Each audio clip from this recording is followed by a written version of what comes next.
এখানে একটু শান্তি পেয়ে ঘুমাতে চায়। মনে রাখবেন, শান্তি আনা যায় না, আসতে হয়। শান্তি আনা যায় না, এটা আসতে হয়। এবার বলেন, এই জায়গায় শান্তি চায় না কে? সবাই চায়। পুরুষ, নারী, মুসলিম, গায়রে মুসলিম সবাই চায়। সবচাইতে মজার বিষয়, যাদের টাকা পয়সা গাড়ি বাড়ির কোনো অভাব নাই, তারাও চায় একটু শান্তি।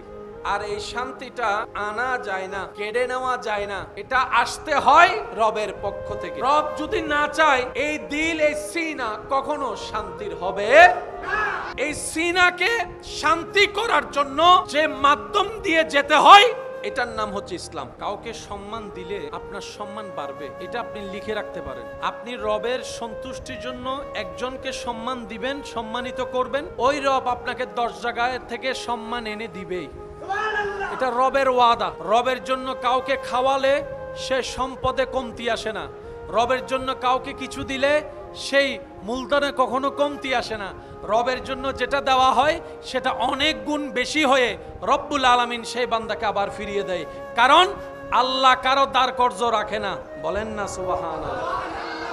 সেজন্য চলার পথে, উঠার পথে, বসার পথে, জীবন যাপনের পথে বড়দেরকে সম্মান, ছোটদেরকে স্নেহ এবং এতিমের পাশে থাকার চেষ্টা করাটাই হচ্ছে বুদ্ধিমানের কাজ।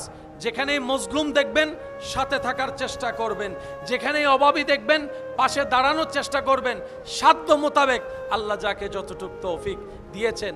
মনে রাখবেন, আমরা নিজেদের কোনো কিছু নাই, কারণ আমার বলতে আমার নিজেরই কিছু নাই। আমার যা আছে, আপনার যা আছে, ভিতরে বাহিরে সব কিছু একজনের। আওয়াজ দিয়ে বলুন, তিনি কে? সব আল্লাহ তাআলার। আল্লাহ আমাদেরকে ব্যবহার করতে দিয়েছেন, আল্লাহ তাআলা আমাদেরকে নিয়ামত দিয়েছেন সাময়িক সময়ের জন্য, যে এটাকে আল্লাহ সন্তুষ্টির জন্য ব্যবহার করবে। ফিদ দুনিয়া হাসানাতাও ওয়া ফিল আখিরাতে হাসানা। দুনিয়াতেও তার জন্য কল্যাণের হবে, আখিরাতেও তার জন্য কল্যাণ হবে, বলেন না সুবহানাল্লাহ। ফজরের নামাজ যারা পড়েন তারা সৌভাগ্যবান। ফজরের নামাজটা পড়ে যখন মুসল্লি মসজিদ থেকে বের হয়, আকাশে সূর্য নাই, আলো আছে হালকা হালকা।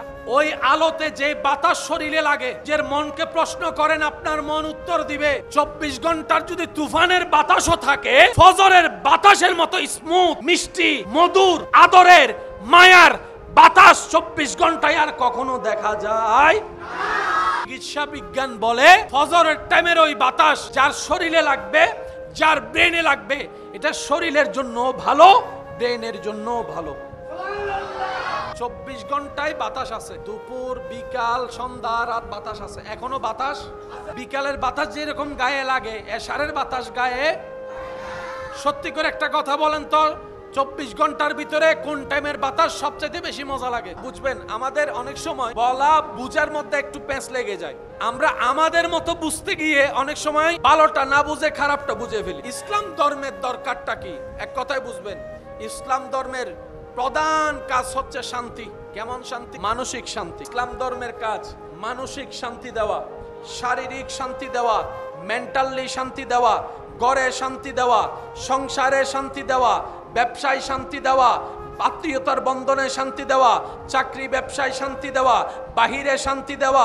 শুধু তাই নয়, মরণকালেও শান্তি দেওয়া, কবর হাসরে জান্নাতেও শান্তি দেওয়া। এই শান্তি পাওয়ার মাধ্যমের নামই ইসলাম। তাহলে যাদের শান্তি দরকার তাদের ইসলাম দরকার। ইসলাম কাদের দরকার? যাদের শান্তি দরকার তাদের ইসলাম দরকার। দুনিয়া এবং আখিরাতের সব শান্তি আল্লাহ ইসলামের ভিতর দান করেছেন। সুবহানাল্লাহ। আমরা জিন্দা কারে বলি? আমরা জিন্দা বলি যার হার্ট চলে। ভাই একটু মনোযোগ। আমরা জিন্দা বলি যার পালস চলে। আমরা জিন্দা বলি যার হার্ট ঠিক আছে। আমরা জিন্দা বলি যার ব্রেন ঠিক আছে। আমরা জিন্দা বলি যার নিঃশ্বাস ঠিক আছে। আমরা জিন্দা বলি যার রক্ত গরম আছে। আমরা জিন্দা বলি যার অল বডি ঠিক আছে। ওদেরকে আমরা জিন্দা বলি। মনে রাখবেন, এটা আমাদের চোখের জিন্দা। আল্লাহর রহমতের দৃষ্টিতে জিন্দা মানে নিঃশ্বাস চলা নয়। রব বলে যে যার জীবন আমি রবের প্রেম, আমি নবীর মুস্তাফার প্রেম দিয়ে কাটবে, ওই প্রেমিকরা মরার পরও জিন্দা। আর যার ভিতরে আমাদের প্রেম নাই, তারা জিন্দা থেকেও মরা। আমাদের জিন্দা মানে পাল চলতে হবে। রবের দৃষ্টিতে জিন্দা মানে পাল চলতে হবে না, দিলের প্রেম জ্বলতে হবে। সেজন্য শহীদরা কার প্রেমে মারা যায়? আল্লাহর প্রেমে যারা মরে তাদের সেই ঈমানি সেই হার্টবিট চলতেই থাকে, বলেন না সুবহানাল্লাহ। তাদেরকে মরা বলা যাবে? আমাদের অনেক ভাইরা মনে মনে চিন্তা করে কবরে জিন্দা থাকে কেমনে? আমাদের ব্রেন তো আর অতটুক যাইতে পারে না, মনে হাজার প্রশ্ন আসে, আর শয়তানও কিছু ইমান হরণ করার জন্য কুতুর কুতুর করে ঢুকাই দেয়। এবার বলেন, আমরা বাঁচাই না আল্লাহ বাঁচায়?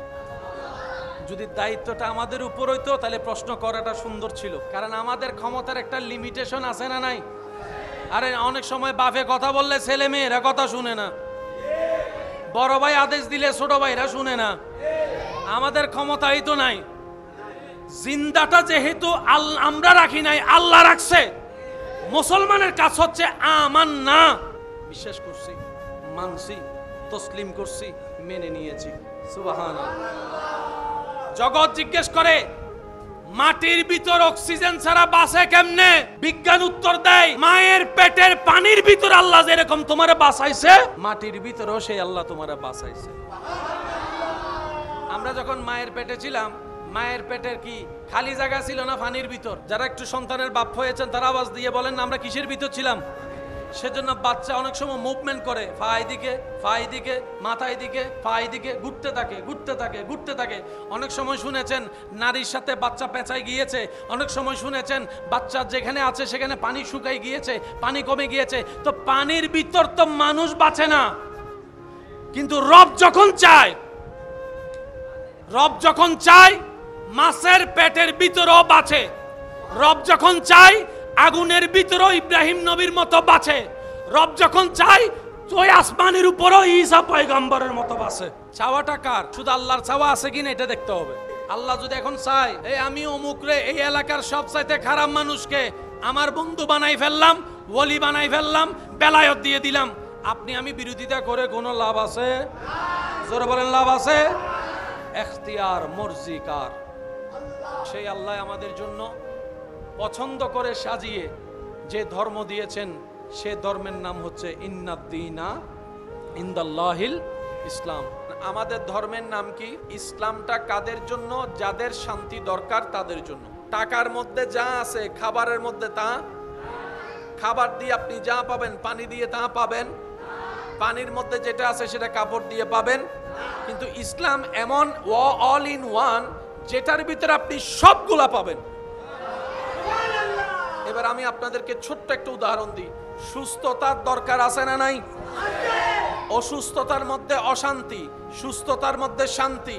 অসুস্থতা হলে ডাক্তারের কাছে যেতে হয়, ডাক্তারে দেখে পরামর্শ দেয়, ডাক্তারের পরামর্শ মতো চলতে হয়, ডাক্তারের দেওয়া ওষুধ খেতে হয়, তাহলে অশান্তি দেহ শান্তি হবে। একই জিনিসটা নিয়ে একজন মুসলমান যখন ইসলামের কাছে গেল, ও ইসলাম তোমার কাছে তো সব শান্তি আছে, আমার দেহের অশান্তি, এই রোগগুলো আমাকে কষ্ট দিচ্ছে, পরামর্শ দাও। তখন ইসলাম বলে ডাক্তারের কাছে যখন গিয়েছ, চেক আপ দিয়েছে, আলাদা খরচ হয়েছে, এক ওষুধ এক কোম্পানির দিয়েছে, আলাদা খরচ হয়েছে, 3 দিন 7 দিনের 3 মাস 10 মাসের ওষুধ দিয়েছে, আলাদা আলাদা খরচ হয়েছে, তোমাকে অপারেশন দিয়েছে, আলাদা আলাদা খরচ হয়েছে। ইসলাম আমি তোমাকে যেই সমাধান দিব সেটাতে তোমাকে 1000টা ওষুধ খেতে হবে না, নিয়ম মোতাবেক সুন্নত অনুসরণ করে কালো জিরা খেতে থাকো, মরণ ছাড়া সব রোগের ওষুধ কালো জিরার মধ্যে আছে। সুবহানাল্লাহ। ইসলামের কাছে শুধু ইবাদত আছে যে তা না, চিকিৎসাও আছে। নিতে জানি নাই ব্যর্থতা আমাদের, ধরে রাখতে জানি নাই কমতি আমাদের। এবার বলেন ডাক্তারের কাছে 10 রোগের জন্য গেলে ওষুধ দেয় 20টা, আর ইসলাম 10টা রোগের ওষুধ দিয়েছে। এবার আপনার এলাকায় কালকে একটু খবর নিয়ে দেবেন, যতগুলা ঘর আছে, বাড়ি আছে, মানুষ আছে, গত 1 মাসে কয়জনে কয়বার কালো জিরা খাইছে? আচ্ছা, কালো জিরা জীবনে একবার হলেও খাইছেন এমন আছেন না? কালো জিরা কি মুখে লাগলে মিঠা লাগে না তিতা লাগে? স্বাদটা একটু ভিন্ন। আমি বলছি আপনারা মিলাবেন। ওষুধের জগতে যেগুলো একটু কড়া ওষুধ বাচ্চারা খেতে চায় না, মুখ মেরে আসে, তখন মুরব্বীর একটা কথা বলে যে তিতা খাইলে মিঠা পাইবা। ওষুধ খাইতে কষ্ট, তিতা, কিন্তু ভিতরে গিয়ে যেটা তোমার ভিতরে কাজ করবে, তোমার আর তিতা খেতে হবে না, ওই অসুস্থতা তোমার ভিতর থেকে চলে যাবে। বলেন না সুবহানাল্লাহ। এবার বলেন ইসলামে কি শুধু নামাজ আছে নাকি ওষুধও আছে? আরো জোরে বলেন, নামাজ আছে না ওষুধ আছে? যুবক ভাইয়ের একটু আওয়াজ দিবেন। মানুষ যখন অসুস্থ হয়, ডাক্তার যখন আসে কি দেখে? এই জায়গায় হাত দেয়। মানুষ যখন অসুস্থ হয়, ডাক্তার এসে কি দেখে? তারপরে কি দেখে? তারপরে কানে লাগাই, হার্টবিট দেখে আর কি। হ্যাঁ, আচ্ছা, যদি মানুষ মারা যায়, আমার মুরব্বীরা আমার সাথে একমত হবেন হয়তো, মানুষ যখন মারা যায় একটা সময় গিয়ে রক্ত ঠান্ডা হয়ে যায়। রক্ত যখন ঠান্ডা হয় রক্ত জমাট হয়, সেজন্য গোসলের আগে থাকে একরকম, গোসলের পরে থাকে আরেক রকম। কোন মানুষ যখন পানিতে 3-4 দিন মরদেহ থাকে, লাশ তোলার পর দেখবেন হাত যেমন থাকে তেমনই থাকে। এটা আর সোজা করা, উত্তর দিবেন একটু, এটা আর সোজা করা, কারণ শরীরের যখন রক্ত জমাট হয়ে যায় এটা আর সোজা করা যাবে, সেজন্য শরীরের রক্ত হচ্ছে গরম। এবার কারো আপনার চোখের সামনে যদি কাউকে দেখেন হার্টবিট নাই, পালস নাই, চোখের রিঅ্যাকশন নাই, কোনো শরীরের মুভমেন্ট নাই, নাকে কোনো নিঃশ্বাস নাই, আওয়াজ দিয়ে বলেন মরা না জিন্দা, আওয়াজ দিয়ে বলেন মরা না জিন্দা। আপনার এলাকার ডাক্তার দেখে বলেছে মরা, চিটাং মেডিকেলের ডাক্তার দেখে বলেছে মরা, ঢাকা শহরের ডাক্তার দেখে বলেছে মরা, তার সম্পর্কে আল্লাহ বলতেছে জিন্দা। এবার আপনি বলেন কোনটা মানবেন, ডাক্তারের মরা নাকি আল্লাহর বলা জিন্দা? আগে এই জায়গায় একটু ক্লিয়ার হই, মরা মানবেন না জিন্দা মানবেন? জগতের সবাই বলতেছে সে জিন্দা, আল্লাহ বলতেছে মরা। এবার বলেন কোনটা মানবেন? একটু আওয়াজ দেন না ভাই। সবাই একমত তো? একমত। উহুদের জমিন, রাসূল পাক সাল্লাল্লাহু আলাইহি ওয়াসাল্লামের চাচা দুশমনে দুশমনি করেছে, নিজের চাহাত আদা করে নিয়েছে, বিতুর মতো সবার আড়ালে আঘাত করেছে, কলিজা ছিঁড়ে চিবাই খাইছে, কান কাটা, বুঝার জন্য বলা, নাক কাটা, গলার কণ্ঠনালী কাটা, রক্ত বের হয়ে শেষ, কলিজা চিবাই খাইলো, পালস বন্ধ হয়ে গেল। জগৎ বলে মরা, আল্লাহ বলে জিন্দা। মুসলমানে মানবে আল্লাহ যেটা বলে। জগৎ বলে একদম জিন্দা, রব বলে যে মরা, মুসলমানে মানবে আল্লাহ যেটা বলে। আমি বলবো আপনারা একটু উত্তর দিবেন। পালস বন্ধ, মরা। হার্টবিট বন্ধ, কলিজা বের হয়ে গিয়েছে, আতুরি বের হয়ে পড়ে আছে, কণ্ঠনালী কেটে গিয়েছে, রক্ত শিরারক সব ছিঁড়ে গেছে, শরীরের রক্ত সব বের হয়ে গেছে। ডাক্তার বলে মরা, জগৎ বলে মরা, কম্পিউটার বলে মরা, ইসিসি বলে মরা, চোখ বলে মরা, ব্রেন বলে মরা। রব বলে ওয়ালা তাকুলু লিমান ইউকতালু ফি সাবিলিল্লাহি আমওয়াত বাল আহইয়াউন ওয়ালাকিন লা তাশউরুন। এ জগৎবাসী, আমার হামজারে মরা বইল না। আল্লাহ আমরা দেখতেছি ওনার হার্টবিট, ওনার পালস, আল্লাহ ইসিসি করাই দেখছি, ডাইরেক্ট সোজা লাইন। আল্লাহ কম্পিউটার বলে মরা, বড় বড় ডাক্তার বলে মরা। রব বলে যে এটাই তো পরীক্ষা, তুই কি চোখের দেখা মানবি নাকি আমি রবের কথার চোখ বন্ধ করে বিশ্বাস করবি?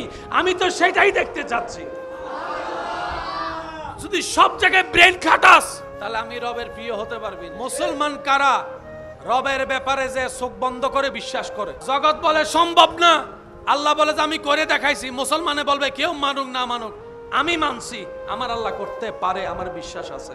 সবাই বলে মরা, আল্লাহ বলে, বলেন না, আল্লাহ বলে জিন্দা। কলিজা টলিজা কিচ্ছু নাই, আল্লাহ বলে জিন্দা। লাগছেন একটা ফেস। মনে রাখবেন, আমাদের বুঝ দিয়ে ইসলাম বুঝা সম্ভব।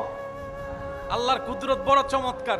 ইসলাম জানার জন্য, বুঝার জন্য ব্রেনের চাইতো সুন্দর একটা মনের দরকার। মন যদি সুন্দর না থাকে, আপনার বুঝাটাও বুঝ হবে না, জানাটাও জানা হবে না। কারণ ইসলামকে দেখতে হয় দিলের চোখ দিয়ে, ইসলামকে অনুভব করতে হয় দিল দিয়ে। হাতের স্পর্শের দরকার নাই, দিলের স্পর্শটাই বড় দরকার। বলেন না সুবহানাল্লাহ। কারবালার ময়দানে ইমাম আলী মাকাম ইমাম হুসাইন রাদিয়াল্লাহু তাআলা যে ঘটনাটা ঘটেছে, আমাদের একটা বিষয় মনে রাখা দরকার, এটা যুদ্ধ ছিল না, এটা ছিল জুলুম। কারবালায় যেটা ঘটেছে এটা যুদ্ধ নয়। বলেন বলেন কি? আরো জোরে। গ্রামে গ্রামে যদি ঝগড়া লাগে, আপনি যদি ময়দানে যান, মাঠে যান, নিজের ছেলে মেয়েকে নিয়ে যাবেন? নিজের বউ নিয়ে যাবেন? মেয়ে নিয়ে যাবেন? ঘরের ছোট বাচ্চা নিয়ে যাবেন? যুদ্ধ হলে জীবনও যেতেন না। এটা কমন সেন্সের ব্যাপার। ইমাম আলী মাকাম গিয়েছেন যুদ্ধ করতে নয়, দাওয়াতে। দাওয়াতি মেহমানের উপর করা হয়েছে তা যা, এটা যুদ্ধ নয়, জুলুম। দুশমনের জন্য পানি বন্ধ করা যাবে? বলেন না, দুশমনের জন্য রাস্তা বন্ধ করা যাবে? দুশমনের জন্য খাবার বন্ধ করা যাবে? দুশমন যদি আপনার কয়েদিও হয়, আপনার তার সেবা করতে হবে। এমনকি ফাঁসির আসামিরে ফাঁসি দেওয়ার আগে শেষ ইচ্ছা জিজ্ঞেস করে দুশমন, তারপরও জিজ্ঞেস করে কি খাবা বলো, শেষ ইচ্ছা। আর ওদিকে ইমাম হোসেনের পানি বন্ধ। ক্যালকুলেশনটা একটু মিলানোর চেষ্টা করবেন। তর্ক বিতর্কের নাম ইসলাম নয়, মহাব্বতের নাম ইসলাম। মহাব্বতের নাম ইসলাম। ধাক্কা ধাক্কি গুতাগুতি ঠেলাঠেলির নাম ইসলাম নয়। সমস্ত কিছু ভুলে আল্লাহর জন্য বুকে বুক মিলানোর নাম ইসলাম। বলেন সুবহানাল্লাহ। ইমাম হোসেনের দলে কতজন? বিরোধী দল 22,000-এর। ইমাম হোসেনের দলের মধ্যে কি সব পুরুষ ছিল না নারীও ছিল? ছোট বাচ্চা? আর 22,000-এর ভিতরে কোনো নারী, কোনো ছোট বাচ্চা? ঘোড়ার কোনো অভাব, তলোয়ারের কোনো অভাব, খাবারের কোনো অভাব, পানির কোনো অভাব? এবার বলেন 22,000 মানুষ যদি 72 জনের উপর চাপাই পড়ে, এটা কি যুদ্ধ বলবেন না জুলুম বলবেন? যুদ্ধ আর জুলুমের মধ্যে অনেক। 10 মুহররমের আগের রাত ইমাম আলী মাকাম ইমাম হোসেন সবাইকে ডেকে বললেন, ওদের টার্গেট তোমরা নো, ওদের টার্গেট তোমরা নো। আমি হোসেন তো 22,000-এর সাথে যুদ্ধ করে 72 পারবে না। যুদ্ধ করার আগেই সবাই বলবে, এটা কমন সেন্সের বিষয়। ইমাম আলী মাকাম ইমাম হোসেন বললেন, তোমরা চলে যাও, ওরা তোমাদেরকে বাঁধা দিবে, পানির ব্যবস্থা করবে, মেহমানদারি করবে। যদি আমাকে ছেড়ে যাও, যদি আমি হোসেনকে ছাড়ো, পানি পাবা। যদি আমি হোসেনকে ছাড়ো, তৃষ্ণার্ত থাকতে হবে না। যদি আমি হোসেনকে ছেড়ে দাও, পানি তোমাদের পাওয়া কখনো কমতি হবে না। আমি হোসেনকে যদি আজকে ছেড়ে দাও, খাবারের অভাব হবে না। আমি হোসেনকে যদি ছেড়ে দাও, রাজত্ব পাওয়ার অভাব হবে না। আমি হোসেনকে যদি ছেড়ে দাও, টাকা সম্পত্তির অভাব হবে না। আমি হোসেনকে যদি ছেড়ে দাও, জান যাওয়ার কোনো ভয় থাকবে না। আমি হোসেনকে যদি ছেড়ে দাও, রোদের নিচে কষ্ট পেতে হবে না। আমি হোসেনকে যদি ছেড়ে দাও, তবে তার ঘুমাতে হবে না। আমি হোসেনকে যদি ছেড়ে দাও, প্রাসাদ তোমার হয়ে যাবে, গাড়ি তোমার হয়ে যাবে, বাড়ি তোমার হয়ে যাবে, টাকা তোমার হয়ে যাবে, পানি তোমার হয়ে যাবে, খাবার তোমার হয়ে যাবে, সংসার তোমার হয়ে যাবে। যদি আমি হুসাইনকে ছেড়ে দাও, দুনিয়া তোমার হয়ে যাবে। এবার সত্যি করে বলেন, কেউ কি ইমাম হোসেনকে ছাড়ছে? ওনাকে ছেড়ে গেছে? ওনাদের উত্তরটা ছিল, ও ইমাম হোসেন, আপনাকে ছেড়ে দিলে ফুরাতের পানি তো পাবো, কিন্তু কাউসারের পানি যে হারিয়ে ফেলবো। ও ইমাম হোসেন, আপনাকে ছাড়লে এই কণ্ঠনালীর তৃষ্ণা নিবারণের জন্য ঠান্ডা পানি পাবো, কিন্তু পরকালের হাউজে কাউসারের পানি যে হারিয়ে ফেলবো। আপনাকে ছাড়লে ভালো ভালো অনেক খাবার আমাদের জুটবে, যা মলমূত্র হয়ে একদিন পর হলো 2 দিন পর হলো বের হয়ে যাবে, কিন্তু আপনাকে ছেড়ে দিলে জান্নাতের খাবার তো চলে যাবে, জান্নাতের খাবার চলে যাবে। সুবহানাল্লাহ বলেন না? ও ইমাম হোসেন, আপনাকে ছেড়ে দিলে দুনিয়ার রাজত্ব তো চলে আসবে, মহল তো চলে আসবে, কিন্তু জান্নাতের দরজা তো চিরতরে আমাদের জন্য বন্ধ হয়ে যাবে। ও ইমাম হোসেন, আপনাকে ছেড়ে দিলে তো পৃথিবীর মানুষের সামনে চেহারাটা একটু বড় করে দেখাতে পারতে পারি, কিন্তু আপনাকে ছেড়ে দিলে কাল হাসরের ময়দানে নবী মুস্তাফাকে তো চেহারা দেখাতে পারবো না। সুবহানাল্লাহ। সেই দিন আশিকে রাসূলরা বলেছিলেন, ও ইমাম হুসাইন, ইমাম আলী মাকাম সব ছাড়বো।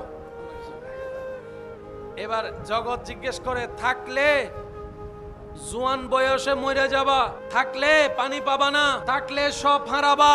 আশিকরা উত্তর দেয়, সব হারাবো, আল্লাহর রহমত হারাতে রাজি না। কারণ ইমাম আলী মাকামের সাথে থাকা মানে আল্লাহর রহমতের ছায়া তলে থাকা। সুবহানাল্লাহ।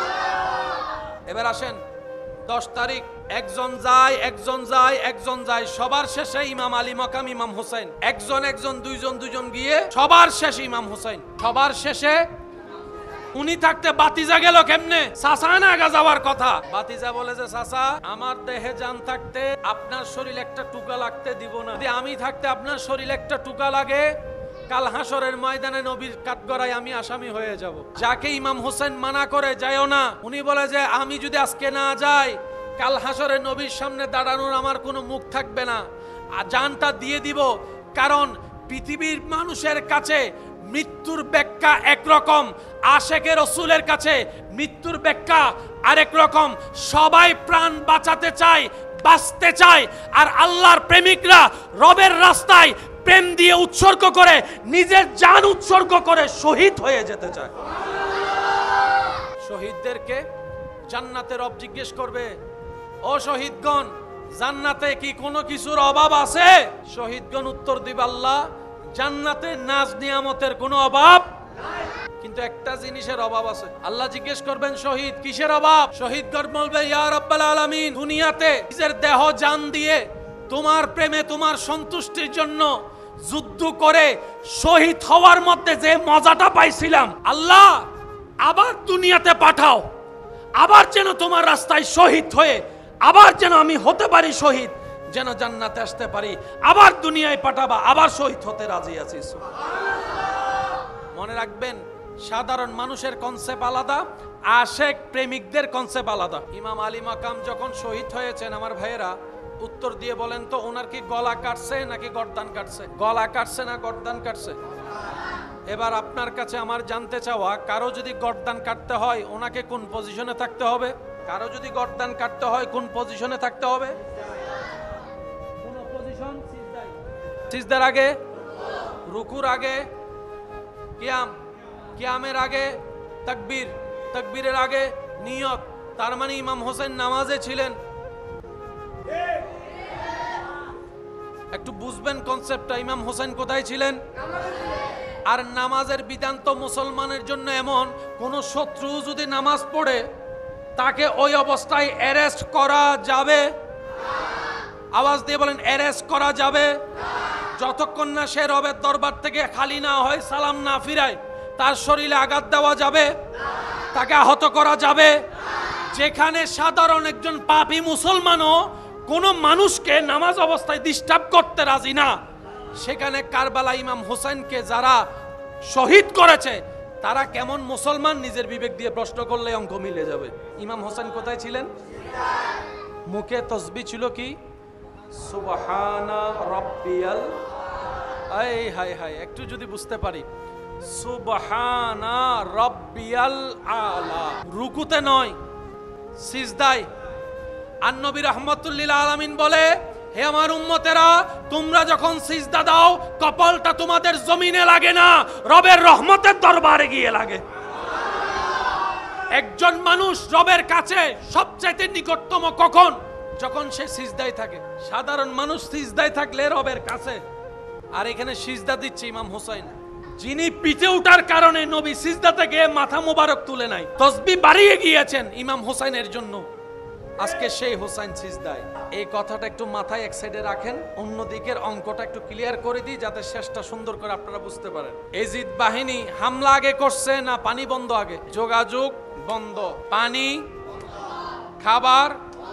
তো তোরা 22,000 আসস, একসাথে লাভ দিলেও তো শেষ। এত তালবাল কাহিনী করার দরকার কি? মনে রাখবেন আমার ভাইয়েরা, মানুষের শরীরে যুদ্ধ করার জন্য যে শক্তি দরকার, এই শক্তি কয়েক ধরনের। এক শক্তি দেহের শক্তি, আলগাইলাম, দেহের শক্তি। আরেকটা হচ্ছে মনের শক্তি, একটা দেহের শক্তি, আরেকটা মনের শক্তি, আরেকটা শক্তি আছে ঈমানি শক্তি। কয় শক্তি বললাম? সময়ের সংক্ষিপ্ততা থেকে বাড়াচ্ছি না কথা। দেহের শক্তি, মনের শক্তি, ঈমানের শক্তি। পানি না পেলে দেহ শক্তিশালী না দুর্বল? পানি না পেলে দেহ শক্তিশালী না দুর্বল? আপনরা চোখের সামনে মারা গেলে মন কি সাহস হবে না দুর্বল? ইমাম হোসেনকে দেহের শক্তি থেকে দুর্বল করার জন্য যা যা প্ল্যানিং করার সব করেছে, মানসিকভাবে দুর্বল করার জন্য যা যা করার সব করেছে। এমনকি 6 মাসের আলী আসগরের প্রতিও দয়া দেখায় নাই, তীর দিয়ে গলা ছিন্ন বিচ্ছিন্ন করেছে। তারপরও দেখে ইমাম হোসেন থামে না, ইমাম হোসেন থামে না। জগৎ জিজ্ঞেস করে, এটা আবার কোন শক্তি? ইমাম হোসেন বলে, এটা আমাদের ঈমানি শক্তি। কয় শক্তি বললাম? বলেন কয় শক্তি? মানুষ একটা যদি একদিন খাবার না পায় বাঁচবে, মরবে না। কিন্তু ভালো করে যদি একদিন পানি না পায়, খবর আছে। খাবারের চাইতে বেশি দরকার কি?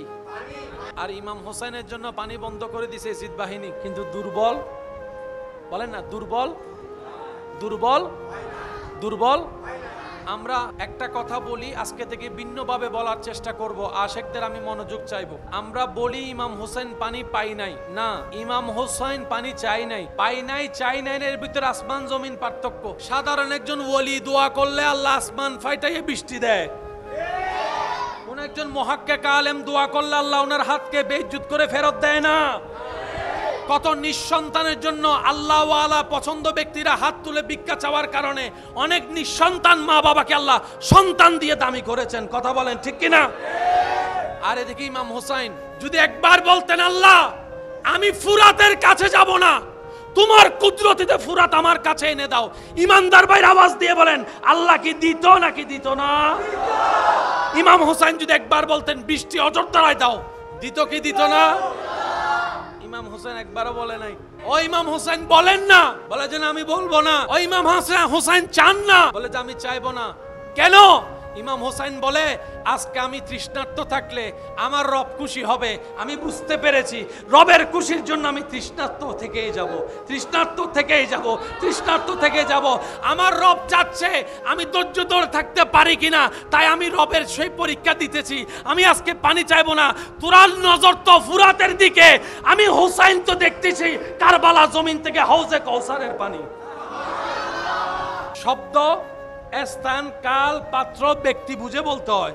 আমার নামের আগে যদি প্রধানমন্ত্রী বলেন আপনি অ্যারেস্ট, আর যিনি প্রধানমন্ত্রী ওনার নামের আগে যদি প্রধানমন্ত্রী না বলেন, শব্দের একটা তাল আছে না নাই? ঠিক করে একটা কথা বলেন, ইমাম হোসেন আলী মাকাম কি পানি পাই নাই নাকি পানি চাই নাই?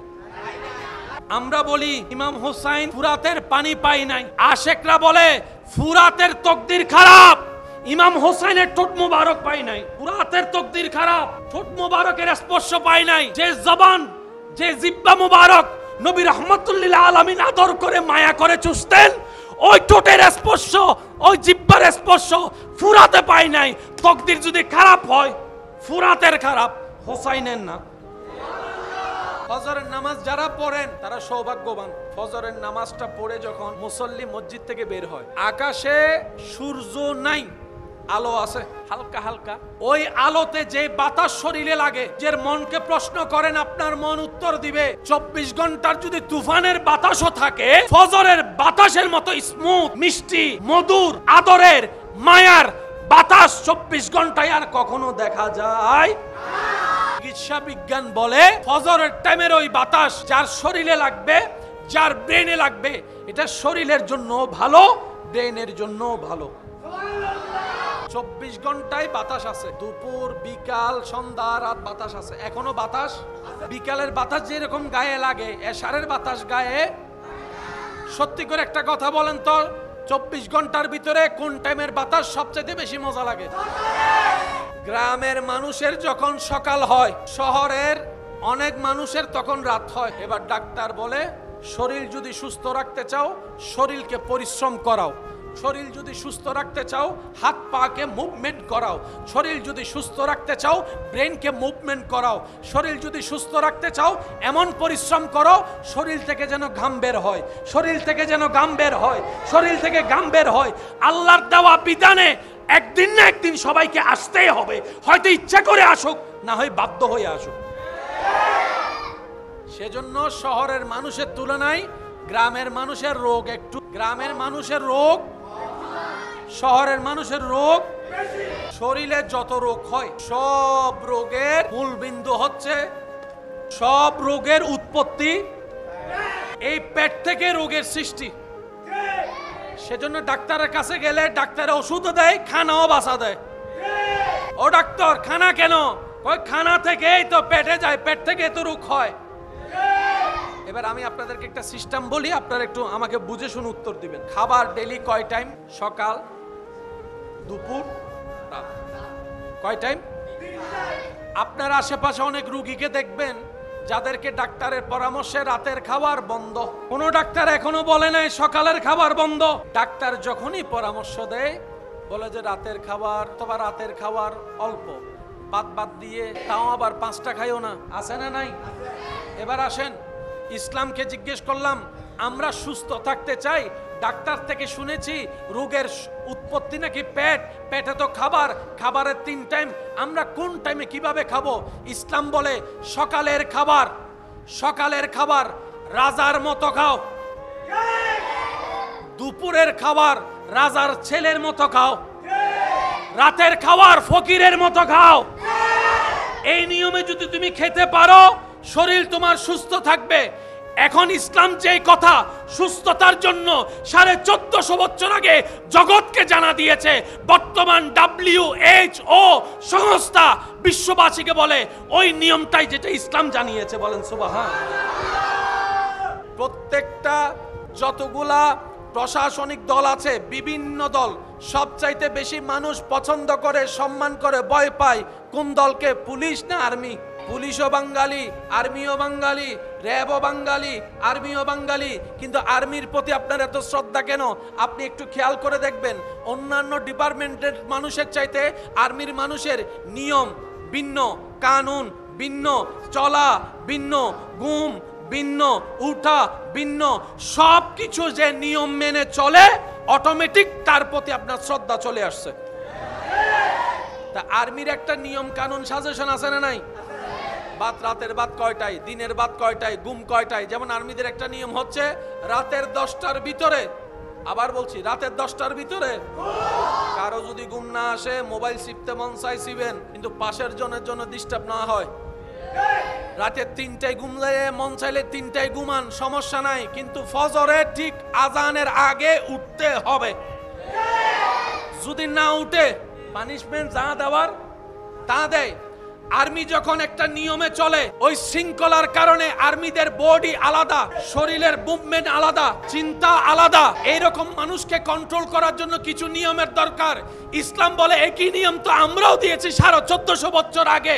5 ওয়াক্ত নামাজের নিয়ম করে দিয়েছি, সুবহানাল্লাহ। ঘুমের নিয়ম করে দিয়েছি। দুপুরবেলা খাওয়ার পরে একটু কাইলুলা করার জন্য অনুমতি দিলাম।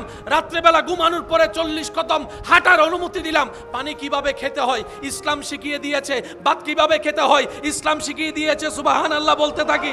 একটা পেটে কতটুক খাবার থাকবে, কতটুক পানি থাকবে, কতটুক নিঃশ্বাস থাকবে ইসলাম বলে দিয়েছে।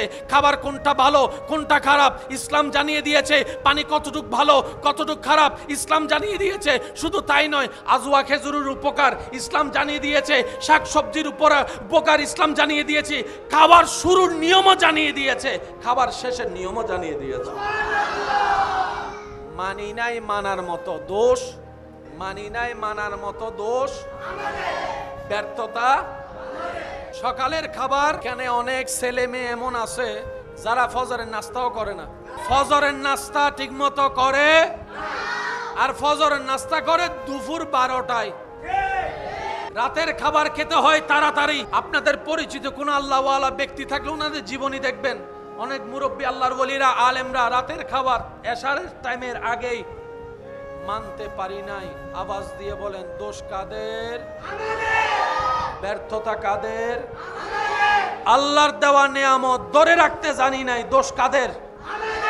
ঘরের ফ্রেশ রান্না মজা লাগে না, আর রেস্টুরেন্টের তেলে 10 দিনের তেলে ফোড়া ভাজা। নিজের মা বোন আপু ঘরে যা কষ্ট করে রান্না করে টিপ তো দিও না, থ্যাংক ইউ দিই না, আর নিজের পকেটের টাকা দিয়ে রেস্টুরেন্টের ওই খারাপ খাবার খাওয়ার পরও টিপও দিয়ে আসে, থ্যাংক ইউ। বুঝাইতে পারছি? দোষ কাদের? ভুল কাদের? নিজের পায়ে আমরা নিজেরাই কুড়াল মারি। দিন শেষে দোষ দিই আল্লাহরে। কথা বলেন, দিন শেষে আমরা দোষ দিই কারে? ইসলাম আমাদেরকে যা পরামর্শ দিছে তা কি আমাদের ক্ষতির জন্য না ভালোর জন্য? কিন্তু আমরা ভালো নিতে জানি, আমরা ভালো নিতে পারি, আমরা ভালো জিনিসের দাম দিতে জানি। ইসলাম কাদের দরকার? যাদের শান্তির দরকার। এবার ইসলামের যে কোনো একটা কাজের কথা বলেন, যার যেটা মন চায়, যা ইসলাম আদেশ দিয়েছে এরকম একটা কাজ, নামাজ হতে পারে, রোজা হতে পারে, হজ হতে পারে, জাকাত হতে পারে, বিবাহ হতে পারে, ব্যবসা হতে পারে, আপনার কি জানি বলে সংসার হতে পারে, এই চোখ নিচে রাখার কথা হতে পারে, জবান বন্ধ রাখার কথা হতে পারে, রাগ কম করার কথা। ইসলামের যে কোনো একটা সেক্টর নিয়ে আপনি বলেন, ডাক্তারকে জিজ্ঞেস করেন, ডাক্তারে বলবে ইসলাম যা বলছে তা যদি কেউ মেনে চলে তার আর ওষুধের দরকার হয় না। অজু বানানোর সময় আমরা প্রথমে কি ধুই, তারপর আমরা কি করি, বলেন না কি করি, তারপর আমরা কি করি, নাক কেন ধুতে হয় সেটা আগে না বুঝলো করুণা আয়েশা বুঝাই দিছে। হাত কেন ধুতে হয় আগে না বুঝলো মিস্টার করুণা আয়েশা হাতে কলমে বুঝাই দিছে। দো দো দো 1450 বছর আগে নবী বলছে। কয়বার ডেলি, কয়বার, 5 বারে 3 বার করে কয়বার, 3 ফাসা, বলেন 3 ফাসা। তার জন্য ইশারায় যথেষ্ট। নবী বলে কুলি করো। ইয়া রাসূলুল্লাহ কিভাবে করব? এমন ভাবে কুলি করো যেন দাঁতের ফাঁকে ফাঁকেও কিছু যদি থাকে, তারপরে নাকে, তারপরে মুখে পানি দাও। জোরে বলেন মুখে।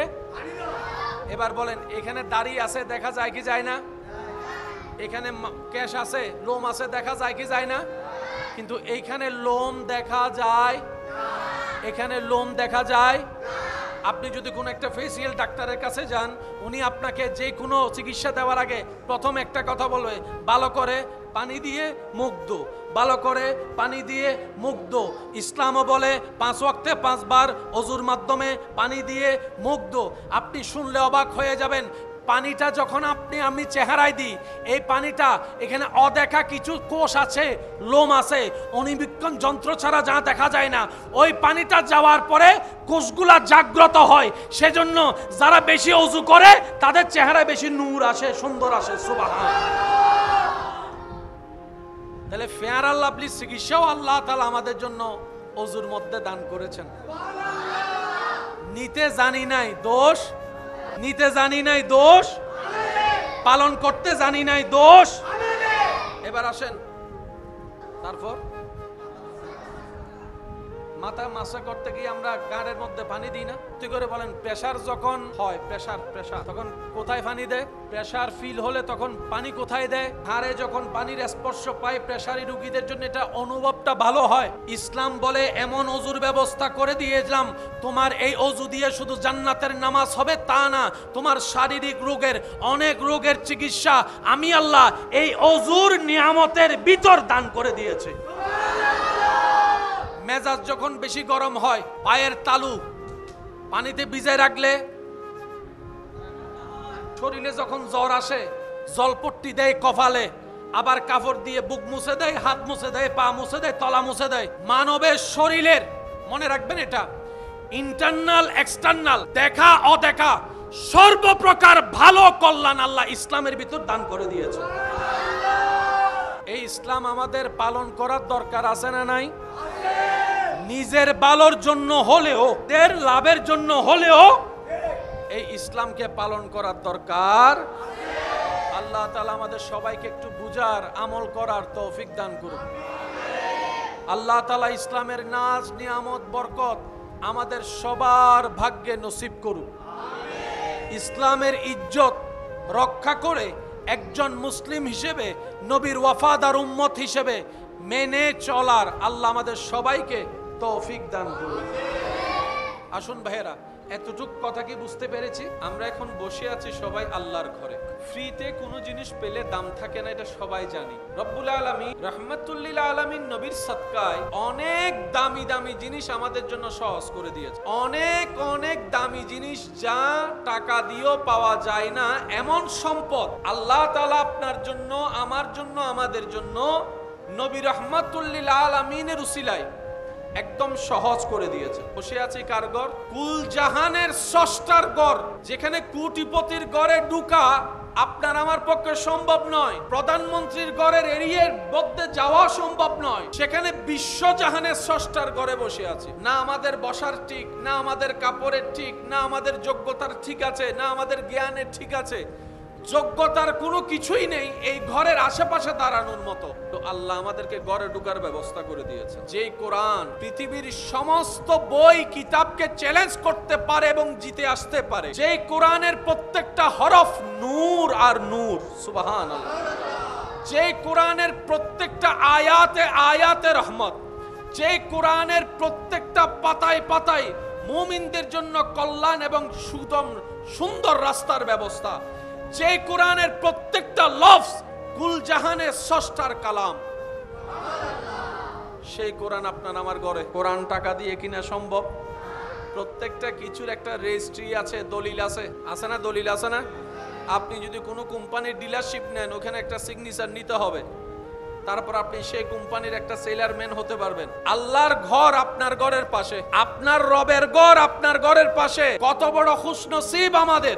আগের যুগের নবী রাসূলদের উম্মতের যদি কাইরোটিক হিসাব করি, সুযোগ সুবিধা হিসাব করি, ওই তুলনায় 1000 গুণ বেশি আল্লাহ তাআলা আমাদেরকে সুযোগ সুবিধা দান করেছেন। আগের নবীর উপর উম্মতের উপর ইবাদত ফরজ ছিল, কিন্তু নির্দিষ্ট জায়গা ছাড়া ইবাদত করা যাইতো।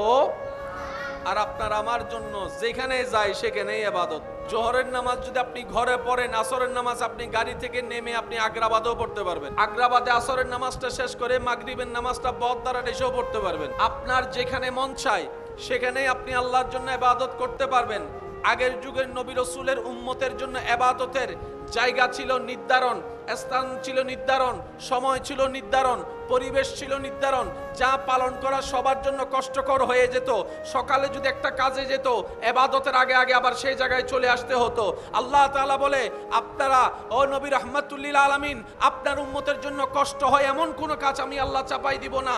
আমি আল্লাহ বিধান করে দিলাম, আপনি নবীর খাতিরে আমার বান্দারা, আপনার উম্মতেরা আমি রবের ইবাদত পৃথিবীর যে কোনো মন চাই জায়গায় করতে পারবে। বলেন সুবহান। কঠিন করলো না সহজ? একটু বলি না ভাইয়া, কঠিন করলো না সহজ? এবার আপনারা বলেন, একটা আইন পাস করতে কত লক্ষ টাকা খরচ হয়? একটা কাগজ বাইর করতে ডাক ফাইট হয়ে যায়। একটা অফিস থেকে যদি কাগজ বের করতে যায়, এখানে অনেকে আছে ভোটার আইডি কার্ডের নাম ভুল হয়েছে, পাসপোর্টের নাম ভুল হয়েছে, এটা নিয়ে সংশোধন করতে করতে কালাদারি সাদাও যাওয়ার পক্ষে এখনো কাগজ বের হয়। কোন একটা মামলা যদি হয়, দুই ভাইয়ের মধ্যে যদি সুরাহা হয়, এই মামলার কাগজ বাইর হইতে 5-10 বছর। প্রত্যেকটা জিনিস একটা অফিসিয়াল সিস্টেম আছে, যা অফিসিয়াল সিস্টেমে করে আসতে গেলে আবেদন, নিবেদন, দরখাস্ত, মামলা, সাক্ষী, হাজিরা করতে করতে অনেক বিশাল ব্যাপার। রব্বুল আলামিন বলে, হাবিব আপনার উম্মতের সেই কষ্ট করতে দিব না। আপনি নবীর খাতিরে আমি আল্লাহ সুপ্রিম কোর্ট থেকে রায় দিয়ে দিলাম কোনো কষ্ট ছাড়া। বলেন সুবহান। আল্লাহ তাআলা আমাদের উপর এমন দয়া করেছেন, নবী রাহমাতুল লিল আলামিনকে আমাদের নবী হিসেবে দান করে প্রত্যেকটা কঠিন কাজ আপনার আমার জন্য সহজ। ফ্রি পেয়েছি, দাম দিতে জানি নাই, মসজিদ কেমন দামি ঘর। ফ্রিতে পেয়েছি, মূল্যায়ন করতে জানি নাই, কোরআন কেমন দামি কিতাব। তাই তো ঘরের মধ্যে কোরআনের উপর দুল পড়ে আছে, আপনার আমার কোনো খবর নাই। নিজের ঘরে বসতে 1000 বার হিসাব করে বসি। কোনো মেহমান যদি একটু সুন্দর করে বসে, তার সাথে আমরা আত্মীয়তা করতেও রাজি হই না, কারণ সে ঘরে বসার ম্যানার জানি না।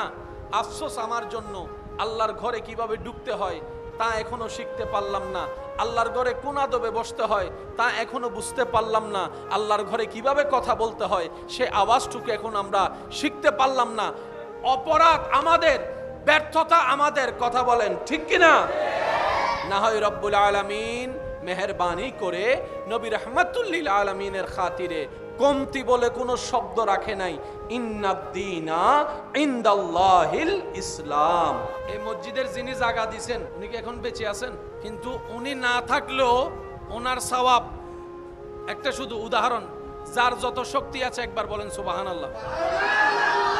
এটা বলাতে আমরা সওয়াব পাইছি না? সবাই পাইছি তো? ওই সওয়াবের পার্সেন্টেজ উনিও পাচ্ছে। সেজন্য আমি প্রায় সময় বলি, আল্লাহর দরবারে একটা অ্যাকাউন্ট করেন। নিজের ছেলে মেয়ে পরিবারের জন্য আল্লাহর দরবারে একটা অ্যাকাউন্ট করেন। বেশুমার বেহিসাব আল্লাহ আপনাকে দিবে। জমাবেন আপনি, আপনার ছেলে মেয়েও পাবে, নাতি নাতনিও পাবে, 14 খানদান পাইতেই থাকবে।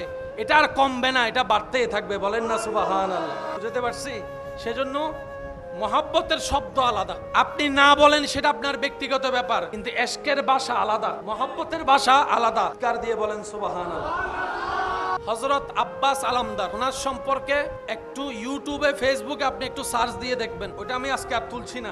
আপনার চোখে কি দেখতেছেন, কি ঘটনা বর্তমানে ঘটে আছে, আপনি নিজে একটু বের করে দেখবেন, তাহলে আপনার অঙ্ক মিলানোটা সহজ হয়ে যাবে। এখানে একটু শান্তি পেয়ে ঘুমাতে চায়। মনে রাখবেন, শান্তি আনা যায় না, আসতে হয়। শান্তি আনা যায় না, এটা আসতে হয়। এবার বলেন, এই জায়গায় শান্তি চাই না কে? সবাই চায়। পুরুষ, নারী, মুসলিম, গায়রে মুসলিম সবাই চায়। সবচাইতে মজার বিষয়, যাদের টাকা পয়সা, গাড়ি বাড়ির কোনো অভাব নাই, তারাও চায় একটু শান্তি। আর এই শান্তিটা আনা যায় না, কেড়ে নেওয়া যায় না, এটা আসতে হয় রবের পক্ষ থেকে। রব যদি না চায় এই দিল, এই সিনা কখনো শান্তির হবে। এই সিনাকে শান্তি করার জন্য যে মাধ্যম দিয়ে যেতে হয় এটার নাম হচ্ছে ইসলাম। কাউকে সম্মান দিলে আপনার সম্মান বাড়বে, এটা আপনি লিখে রাখতে পারেন। আপনি রবের সন্তুষ্টির জন্য একজনকে সম্মান দিবেন, সম্মানিত করবেন, ওই রব আপনাকে 10 জায়গায় থেকে সম্মান এনে দিবেই। এটা রবের ওয়াদা। রবের জন্য কাউকে খাওয়ালে সে সম্পদে কমতি আসে না। রবের জন্য কাউকে কিছু দিলে সেই মূলধনে কখনো কমতি আসে না। রবের জন্য যেটা দেওয়া হয় সেটা অনেক গুণ বেশি হয়ে রব্বুল আলামিন সেই বান্দাকে আবার ফিরিয়ে দেয়। কারণ আল্লাহ কারো দ্বার কর্জ রাখে না, বলেন না সুবহানাল্লাহ। সেজন্য চলার পথে, উঠার পথে, বসার পথে, জীবন যাপনের পথে বড়দেরকে সম্মান, ছোটদেরকে স্নেহ এবং এতিমের পাশে থাকার চেষ্টা করাটাই হচ্ছে বুদ্ধিমানের কাজ। যেখানেই মজলুম দেখবেন সাথে থাকার চেষ্টা করবেন, যেখানেই অভাবী দেখবেন পাশে দাঁড়ানোর চেষ্টা করবেন, সাধ্য মোতাবেক আল্লাহ যাকে যতটুকু তৌফিক দিয়েছেন। মনে রাখবেন, আমরা নিজেদের কোনো কিছু নাই, কারণ আমার বলতে আমার নিজেরই কিছু নাই। আমার যা আছে, আপনার যা আছে, ভিতরে বাহিরে সব কিছু একজনের। আওয়াজ দিয়ে বলুন, তিনি কে? সব আল্লাহ তাআলার।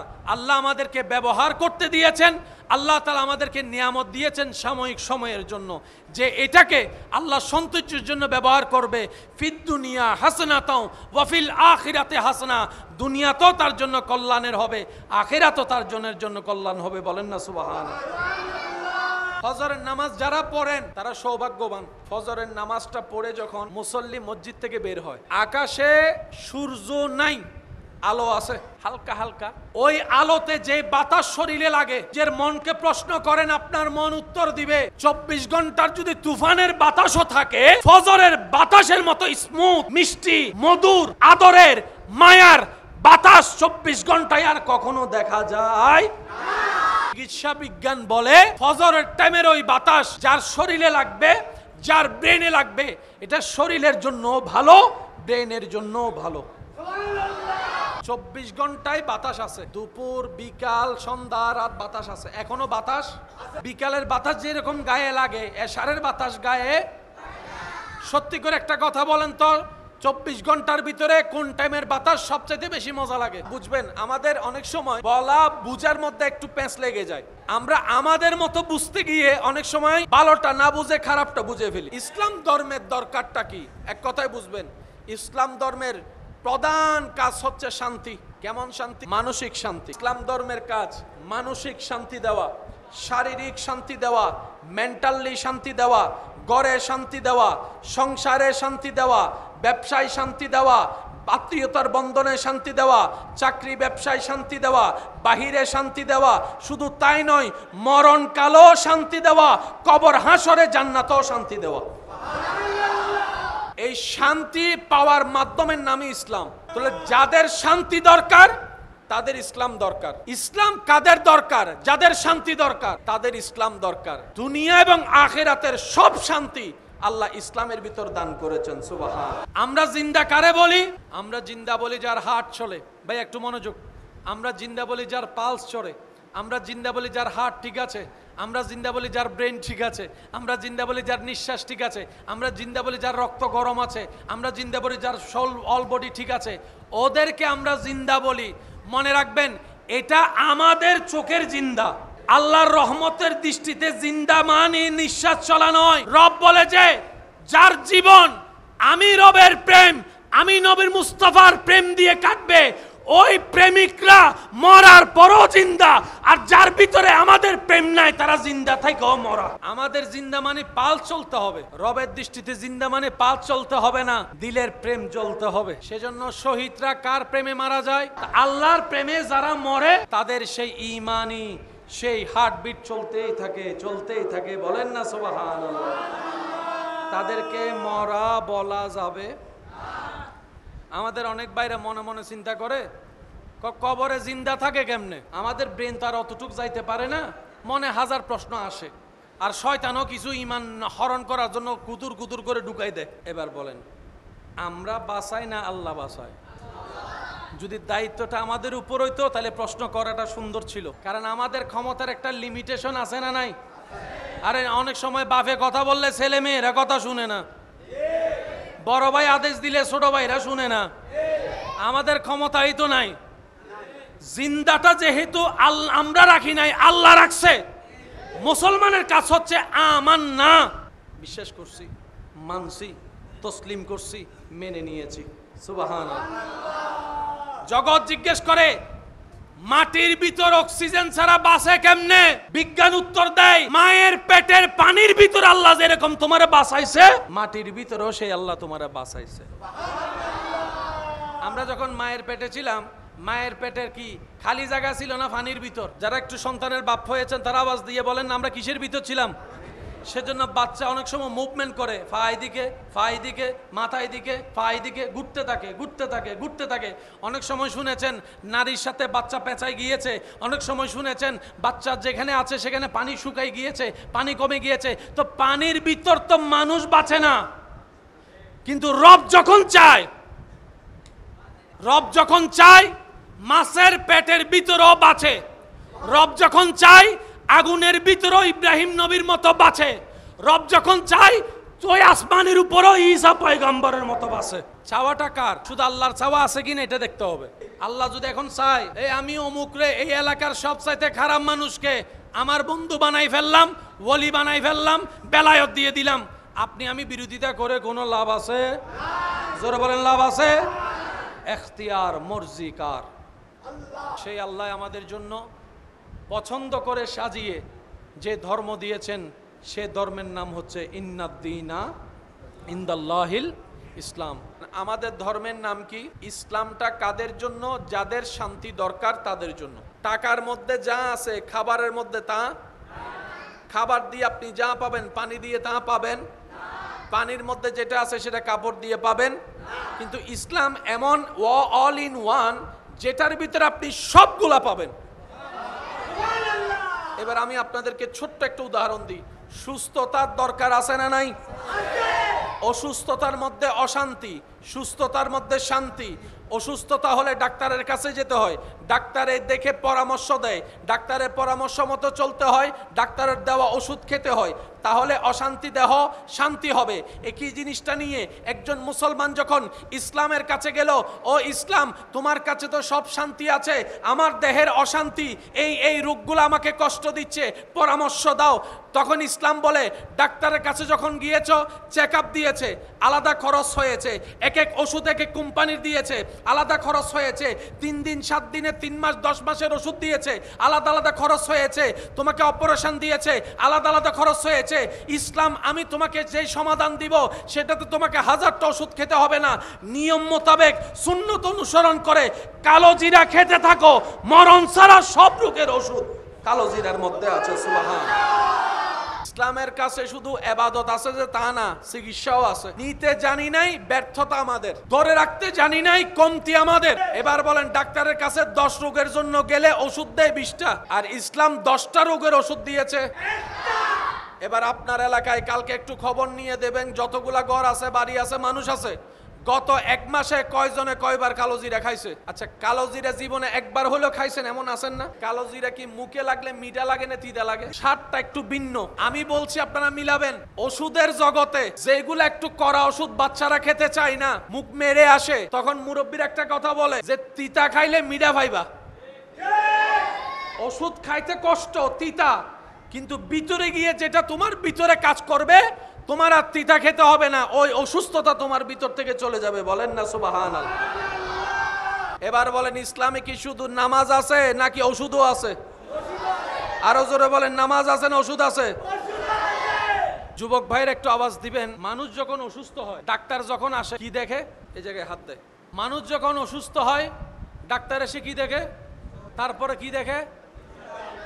তারপরে কানে লাগায়, হার্টবিট দেখে আর কি। হ্যাঁ, আচ্ছা, যদি মানুষ মারা যায়, আমার মুরব্বীরা আমার সাথে একমত হবেন হয়তো, মানুষ যখন মারা যায় একটা সময় গিয়ে রক্ত ঠান্ডা হয়ে যায়। রক্ত যখন ঠান্ডা হয়, রক্ত জমাট হয়। সেজন্য গোসলের আগে থাকে একরকম, গোসলের পরে থাকে আরেক রকম। কোন মানুষ যখন পানিতে 3-4 দিন মরদেহ থাকে, লাশ তোলার পর দেখবেন হাত যেমন থাকে তেমনই থাকে। এটার সোজা করা, উত্তর দিবেন একটু, এটার সোজা করা, কারণ শরীরের যখন রক্ত জমাট হয়ে যায় এটা আর সোজা করা যাবে সেজন্য শরীরের রক্ত হচ্ছে গরম।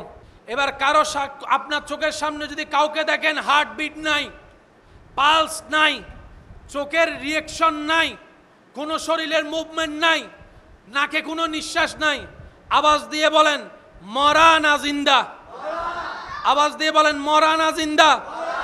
আপনার এলাকার ডাক্তার দেখে বলেছে মরা, চিটাং মেডিকেলের ডাক্তার দেখে বলেছে মরা, ঢাকা শহরের ডাক্তার দেখে বলেছে মরা, তার সম্পর্কে আল্লাহ বলতেছে জিন্দা। এবার আপনি বলেন কোনটা মানবেন, ডাক্তারের মরা নাকি আল্লাহর বলা জিন্দা? আগে এই জায়গায় একটু ক্লিয়ার হই, মরা মানবেন না জিন্দা মানবেন?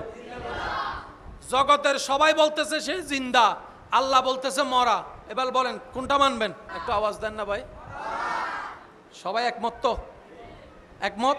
উহুদের জমিন, রসুল পাক সাল্লাল্লাহু আলাইহি ওয়াসাল্লামের চাচা দুশমনে দুশমনি করেছে, নিজের চাহাত আদা করে নিয়েছে, বিতুর মতো সবার আড়ালে আঘাত করেছে, কলিজা ছিঁড়ে চিবাই খাইছে, কান কাটা, বুঝার জন্য বলা, নাক কাটা, গলার কণ্ঠনালী কাটা, রক্ত বের হয়ে শেষ, কলিজা চিবাই খাইলো, পালস বন্ধ হয়ে গেল। জগৎ বলে মরা, আল্লাহ বলে জিন্দা। মুসলমানে মানবে আল্লাহ যেটা বলে। জগৎ বলে একদম জিন্দা, রব বলে যে মরা, মুসলমানে মানবে আল্লাহ যেটা বলে। আমি বলবো আপনারা একটু উত্তর দিবেন। পালস বন্ধ মরা, হার্টবিট বন্ধ, কলিজা বের হয়ে গিয়েছে, আতুরি বের হয়ে পড়ে আছে, কণ্ঠনালী কেটে গিয়েছে, রক্ত শিরারক সব ছিঁড়ে গেছে, শরীরের রক্ত সব বের হয়ে গেছে। ডাক্তার বলে মরা, জগৎ বলে মরা, কম্পিউটার বলে মরা, ইসিসি বলে মরা, চোখ বলে মরা, ব্রেন বলে মরা। রব বলে ওয়ালা তাকুলু লিমান ইউকতালু ফি সাবিলিল্লাহি আমওয়াত বাল আহইয়াউন ওয়ালাকিন লা তাশউরুন। এ জগৎবাসী, আমার হামজারে মরা বইল না। আল্লাহ আমরা দেখতেছি ওনার হার্টবিট, ওনার পালস, আল্লাহ ইসিসি করাই দেখছি, ডাইরেক্ট সোজা লাইন। আল্লাহ কম্পিউটার বলে মরা, বড় বড় ডাক্তার বলে মরা। রব বলে যে এটাই তো পরীক্ষা, তুই কি চোখের দেখা মানবি নাকি আমি রবের কথার চোখ বন্ধ করে বিশ্বাস করবি? আমি তো সেটাই দেখতে চাচ্ছি। যদি সব জায়গায় ব্রেন খাটাস তাহলে আমি রবের প্রিয় হতে পারবি না। মুসলমান কারা রবের ব্যাপারে যে চোখ বন্ধ করে বিশ্বাস করে? জগৎ বলে সম্ভব না, আল্লাহ বলে যে আমি করে দেখাইছি। মুসলমানে বলবে কেউ মানুক না মানুক, আমি মানছি, আমার আল্লাহ করতে পারে, আমার বিশ্বাস আছে। সবাই বলে মরা, আল্লাহ বলে, বলেন না, আল্লাহ বলে জিন্দা। কলিজা টলিজা কিচ্ছু নাই, আল্লাহ বলে জিন্দা। লাগছেন একটা ফেস। মনে রাখবেন, আমাদের বুঝ দিয়ে ইসলাম বুঝা সম্ভব। আল্লাহর কুদরত বড় চমৎকার। ইসলাম জানার জন্য, বুঝার জন্য ব্রেনের চাইতো সুন্দর একটা মনের দরকার।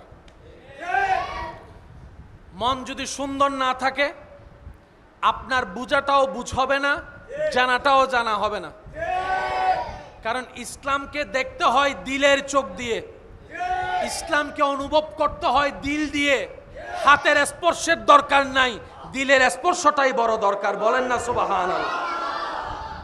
কারবালার ময়দানে ইমাম আলী মাকাম ইমাম হুসাইন রাদিয়াল্লাহু তাআলা যে ঘটনাটা ঘটেছে, আমাদের একটা বিষয় মনে রাখা দরকার, এটা যুদ্ধ ছিল না, এটা ছিল জুলুম।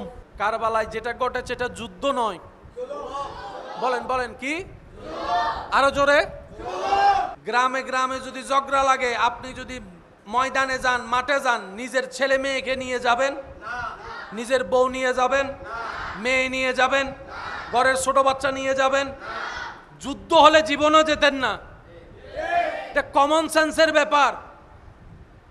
ইমাম আলী মাকাম গিয়েছেন যুদ্ধ করতে নয়, দাওয়াতে। দাওয়াতি মেহমানের উপর করা হয়েছে তা যা, এটা যুদ্ধ নয়, জুলুম। দুশমনের জন্য পানি বন্ধ করা যাবে? বলেন না। দুশমনের জন্য রাস্তা বন্ধ করা যাবে? দুশমনের জন্য খাবার বন্ধ করা যাবে? দুশমন যদি আপনার কয়েদিও হয়, আপনার তার সেবা করতে হবে। এমনকি ফাঁসির আসামিরে ফাঁসি দেওয়ার আগে শেষ ইচ্ছা জিজ্ঞেস করে দুশমন, তারপরও জিজ্ঞেস করে কি খাবা বলো, শেষ ইচ্ছা।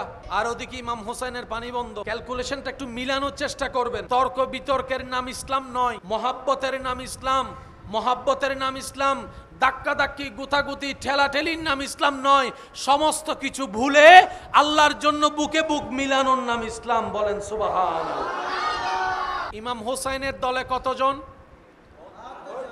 বিরোধী দল 22,000-এর। ইমাম হোসাইনের দলের মধ্যে কি সব পুরুষ ছিল না নারীও ছিল? ছোট বাচ্চা আর 22,000-এর ভিতরে কোনো নারী, কোনো ছোট বাচ্চা, ঘোড়ার কোনো অভাব, তলোয়ারের কোনো অভাব, খাবারের কোনো অভাব, পানির কোনো অভাব। এবার বলেন 22,000 মানুষ যদি 72 জনের উপর চাপাই পড়ে, এটা কি যুদ্ধ বলবেন না জুলুম বলবেন? যুদ্ধ আর জুলুমের মধ্যে অনেক। 10 মুহররমের আগের রাত ইমাম আলী মাকাম ইমাম হোসেন সবাইকে ডেকে বললেন, ওদের টার্গেট তোমরা নো, ওদের টার্গেট তোমরা নো। আমি হোসাইন তো 22,000-এর সাথে যুদ্ধ করে 72 পারবে না। যুদ্ধ করার আগেই সবাই বলবে, এটা কমন সেন্সের বিষয়। ইমাম আলী মাকাম ইমাম হোসেন বললেন, তোমরা চলে যাও, ওরা তোমাদেরকে বাঁধা দিবে, পানির ব্যবস্থা করবে, মেহমানদারি করবে। যদি আমাকে ছেড়ে যাও, যদি আমি হোসাইনকে ছাড়ো পানি পাবা, যদি আমি হোসাইনকে ছাড়ো তৃষ্ণার্ত থাকতে হবে না, যদি আমি হোসাইনকে ছেড়ে দাও পানি তোমাদের পাওয়া কখনো কমতি হবে না, আমি হোসাইনকে যদি আজকে ছেড়ে দাও খাবারের অভাব হবে না, আমি হোসাইনকে যদি ছেড়ে দাও রাজত্ব পাওয়ার অভাব হবে না, আমি হোসাইনকে যদি ছেড়ে দাও টাকা সম্পত্তির অভাব হবে না, আমি হোসাইনকে যদি ছেড়ে দাও জান যাওয়ার কোনো ভয় থাকবে না, আমি হোসাইনকে যদি ছেড়ে দাও রোদের নিচে কষ্ট পেতে হবে না, আমি হোসাইনকে যদি ছেড়ে দাও তবে তার ঘুমাতে হবে না, আমি হোসাইনকে যদি ছেড়ে দাও প্রাসাদ তোমার হয়ে যাবে, গাড়ি তোমার হয়ে যাবে, বাড়ি তোমার হয়ে যাবে, টাকা তোমার হয়ে যাবে, পানি তোমার হয়ে যাবে, খাবার তোমার হয়ে যাবে, সংসার তোমার হয়ে যাবে। যদি আমি হোসাইনকে ছেড়ে দাও দুনিয়া তোমার হয়ে যাবে। এবার সত্যি করে বলেন, কেউ কি ইমাম হোসেনকে ছাড়ছে? ওনাকে ছেড়ে গেছে? ওনাদের উত্তরটা ছিল, ও ইমাম হোসেন, আপনাকে ছেড়ে দিলে ফুরাতের পানি তো পাবো, কিন্তু কাউসারের পানি যে হারিয়ে ফেলবো। ও ইমাম হোসেন, আপনাকে ছাড়লে এই কণ্ঠনালী তৃষ্ণা নিবারণের জন্য ঠান্ডা পানি পাবো, কিন্তু পরকালের হাউজে কাউসারের পানি যে হারিয়ে ফেলবো। আপনাকে ছাড়লে ভালো ভালো অনেক খাবার আমাদের জুটবে, যা মলমূত্র হয়ে একদিন পর হলো 2 দিন পর হলো বের হয়ে যাবে, কিন্তু আপনাকে ছেড়ে দিলে জান্নাতের খাবার তো চলে যাবে, জান্নাতের খাবার চলে যাবে। সুবহানাল্লাহ বলেন না? ও ইমাম হোসেন, আপনাকে ছেড়ে দিলে দুনিয়ার রাজত্ব তো চলে আসবে, মহল তো চলে আসবে, কিন্তু জান্নাতের দরজা তো চিরতরে আমাদের জন্য বন্ধ হয়ে যাবে। ও ইমাম হোসেন, আপনাকে ছেড়ে দিলে তো পৃথিবীর মানুষের সামনে চেহারাটা একটু বড় করে দেখাতে পারতে পারি, কিন্তু আপনাকে ছেড়ে দিলে কাল হাসরের ময়দানে নবী মুস্তাফাকে তো চেহারা দেখাতে পারবো না। সুবহানাল্লাহ। সেই দিন আশেকে রাসূলরা বলেছিলেন, ও ইমাম হুসাইন, ইমাম আলী মাকাম সব ছাড়বো। এবার জগৎ জিজ্ঞেস করে, থাকলে জোয়ান বয়সে মরে যাবা, থাকলে পানি পাবা না, থাকলে সব হারাবা। আশেকরা উত্তর দেয়, সব হারাবো, আল্লাহর রহমত হারাতে রাজি না। কারণ ইমাম আলী মাকামের সাথে থাকা মানে আল্লাহর রহমতের ছায়া তলে থাকা। সুবহানাল্লাহ। এবার আসেন 10 তারিখ, একজন যায় একজন যায় একজন যায়, সবার শেষে ইমাম আলী মাকাম ইমাম হোসেন, একজন দুইজন গিয়ে সবার শেষে ইমাম হোসেন, সবার শেষে উনি থাকতে বাতিজা গেল কেমনে? চাচা না আগা যাওয়ার কথা। বাতিজা বলে যে, চাচা আমার দেহে জান থাকতে আপনার শরীর একটা টুকা লাগতে দিব না, যদি আমি থাকতে আপনার শরীর একটা টুকা লাগে কাল হাসরের ময়দানে নবীর কাঠগড়ায় আমি আসামি হয়ে যাব। যাকে ইমাম হোসেন মানা করে যায়ও না, উনি বলে যে আমি যদি আজকে না যাই কাল হাসরে নবীর সামনে দাঁড়ানোর আমার কোনো মুখ থাকবে না, জানটা দিয়ে দিব। কারণ পৃথিবীর মানুষের কাছে মৃত্যুর ব্যাখ্যা একরকম, আশেকে রসুলের কাছে মৃত্যুর ব্যাখ্যা আরেক রকম। সবাই প্রাণ বাঁচাতে চায়, বাঁচতে চায়, আর আল্লাহর প্রেমিকরা রবের রাস্তায় প্রেম দিয়ে উৎসর্গ করে নিজের জান উৎসর্গ করে শহীদ হয়ে যেতে চায়। শহীদদেরকে জান্নাতের রব জিজ্ঞেস করবে, ও শহীদগণ, জান্নাতে কি কোনো কিছুর অভাব আছে? শহীদগণ উত্তর দিবে, আল্লাহ, জান্নাতে নাজ নিয়ামতের কোনো অভাব। কিন্তু একটা জিনিসের অভাব আছে। আল্লাহ জিজ্ঞেস করবেন শহীদ কিসের অভাব? শহীদ গর্ব বলবে ইয়া রাব্বাল আলামিন, দুনিয়াতে নিজের দেহ জান দিয়ে তোমার প্রেমে তোমার সন্তুষ্টির জন্য যুদ্ধ করে শহীদ হওয়ার মধ্যে যে মজাটা পাইছিলাম, আল্লাহ আবার দুনিয়াতে পাঠাও, আবার যেন তোমার রাস্তায় শহীদ হয়ে আবার যেন আমি হতে পারি শহীদ, যেন জান্নাতে আসতে পারি, আবার দুনিয়ায় পাঠাবা, আবার শহীদ হতে রাজি আছি। মনে রাখবেন, সাধারণ মানুষের কনসেপ্ট আলাদা, আশেক প্রেমিকদের কনসেপ্ট আলাদা। ইমাম আলী মাকাম যখন শহীদ হয়েছেন, আমার ভাইয়েরা উত্তর দিয়ে বলেন তো, ওনার কি গলা কাটছে নাকি গর্দান কাটছে? গলা কাটছে না গর্দান কাটছে? এবার আপনার কাছে আমার জানতে চাওয়া, কারো যদি গর্দান কাটতে হয় ওনাকে কোন পজিশনে থাকতে হবে? কারো যদি গর্দান কাটতে হয় কোন পজিশনে থাকতে হবে? কোন পজিশন? সিজদায়। সিজদার আগে, রুকুর আগে, কিয়াম, কিয়ামের আগে তাকবীর, তাকবীরের আগে নিয়ত। তার মানে ইমাম হোসেন নামাজে ছিলেন। একটু বুঝবেন কনসেপ্টটা, ইমাম হোসেন কোথায় ছিলেন? আর নামাজের বিধান তো মুসলমানের জন্য এমন, কোন শত্রু যদি নামাজ পড়ে তাকে ওই অবস্থায় অ্যারেস্ট করা যাবে? আওয়াজ দিয়ে বলেন, অ্যারেস্ট করা যাবে যতক্ষণ না সে রবের দরবার থেকে খালি না হয়, সালাম না ফিরায়। তার শরীরে আঘাত দেওয়া যাবে, তাকে আহত করা যাবে। যেখানে সাধারণ একজন পাপী মুসলমানও কোন মানুষকে নামাজ অবস্থায় ডিস্টার্ব করতে রাজি না, সেখানে কারবালা ইমাম হোসেনকে যারা শহীদ করেছে তারা কেমন মুসলমান? নিজের বিবেক দিয়ে প্রশ্ন করলে অঙ্ক মিলে যাবে। ইমাম হোসেন কোথায় ছিলেন? মুখে তসবিহ ছিল কি? সুবহানা রাব্বিয়াল, আয় হায় হায়, একটু যদি বুঝতে পারি, সুবহানা রাব্বিয়াল আলা। রুকুতে নয়, সিজদায়। আর নবী রাহমাতুল্লিল আলামিন বলে, হে আমার উম্মতেরা, তোমরা যখন সিজদা দাও কপালটা তোমাদের জমিনে লাগে না, রবের রহমতের দরবারে গিয়ে লাগে। একজন মানুষ রবের কাছে সবচাইতে নিকটতম কখন? যখন সে সিজদায় থাকে। সাধারণ মানুষ সিজদায় থাকলে রবের কাছে, আর এখানে সিজদা দিচ্ছে ইমাম হোসেন, যিনি পিঠে উঠার কারণে নবী সিজদা থেকে মাথা মোবারক তুলে নাই, তসবিহ বাড়িয়ে গিয়েছেন ইমাম হোসেনের জন্য। আজকে সেই হোসেন সিজদায়। এই কথাটা একটু মাথায় এক সাইডে রাখেন, অন্যদিকের অঙ্কটা একটু ক্লিয়ার করে দিই যাতে শেষটা সুন্দর করে আপনারা বুঝতে পারেন। এজিদ বাহিনী হামলা আগে করছে না পানি বন্ধ আগে? যোগাযোগ বন্ধ, পানি, খাবার। তো তোরা 22,000 আসস, একসাথে লাভ দিলেও তো শেষ। এত তালবাল কাহিনী করার দরকার কি? মনে রাখবেন আমার ভাইয়েরা, মানুষের শরীরে যুদ্ধ করার জন্য যে শক্তি দরকার, এই শক্তি কয়েক ধরনের। এক শক্তি দেহের শক্তি, আলগাইলাম, দেহের শক্তি। আরেকটা হচ্ছে মনের শক্তি, একটা দেহের শক্তি, আরেকটা মনের শক্তি, আরেকটা শক্তি আছে ঈমানি শক্তি। কয় শক্তি বললাম? সময়ের সংক্ষিপ্ততা থেকে বাড়াচ্ছি না কথা। দেহের শক্তি, মনের শক্তি, ঈমানের শক্তি। পানি না পেলে দেহ শক্তিশালী না দুর্বল? পানি না পেলে দেহ শক্তিশালী না দুর্বল? আপনরা চোখের সামনে মারা গেলে মন কি সাহস হবে না দুর্বল? ইমাম হোসেনকে দেহের শক্তি থেকে দুর্বল করার জন্য যা যা প্ল্যানিং করার সব করেছে, মানসিকভাবে দুর্বল করার জন্য যা যা করার সব করেছে। এমনকি 6 মাসের আলী আসগরের প্রতিও দয়া দেখায় নাই, তীর দিয়ে গলা ছিন্ন বিচ্ছিন্ন করেছে। তারপরও দেখে ইমাম হোসেন থামে না, ইমাম হোসেন থামে না। জগৎ জিজ্ঞেস করে এটা আবার কোন শক্তি? ইমাম হোসেন বলে এটা আমাদের ঈমানি শক্তি। কয় শক্তি বললাম? বলেন কয় শক্তি? মানুষ একটা যদি একদিন খাবার না পায় বাঁচবে, মরবে না। কিন্তু ভালো করে যদি একদিন পানি না পায়, খবর আছে। খাবারের চাইতে বেশি দরকার কি? আর ইমাম হোসেনের জন্য পানি বন্ধ করে দিছে এজিদ বাহিনী। কিন্তু দুর্বল, বলেন না দুর্বল, দুর্বল, দুর্বল। আমরা একটা কথা বলি, আজকে থেকে ভিন্নভাবে বলার চেষ্টা করব। আশেকদের আমি মনোযোগ চাইবো। আমরা বলি ইমাম হোসেন পানি পাই নাই, না, ইমাম হোসেন পানি চাই নাই। পাই নাই, চাই নাই এর ভিতরে আসমান জমিন পার্থক্য। সাধারণ একজন ওলি দোয়া করলে আল্লাহ আসমান ফাইটাইয়ে বৃষ্টি দেয়। কোন একজন মুহাক্কিক আলেম দোয়া করলে আল্লাহ ওনার হাতকে বেইজ্জত করে ফেরত দেয় না।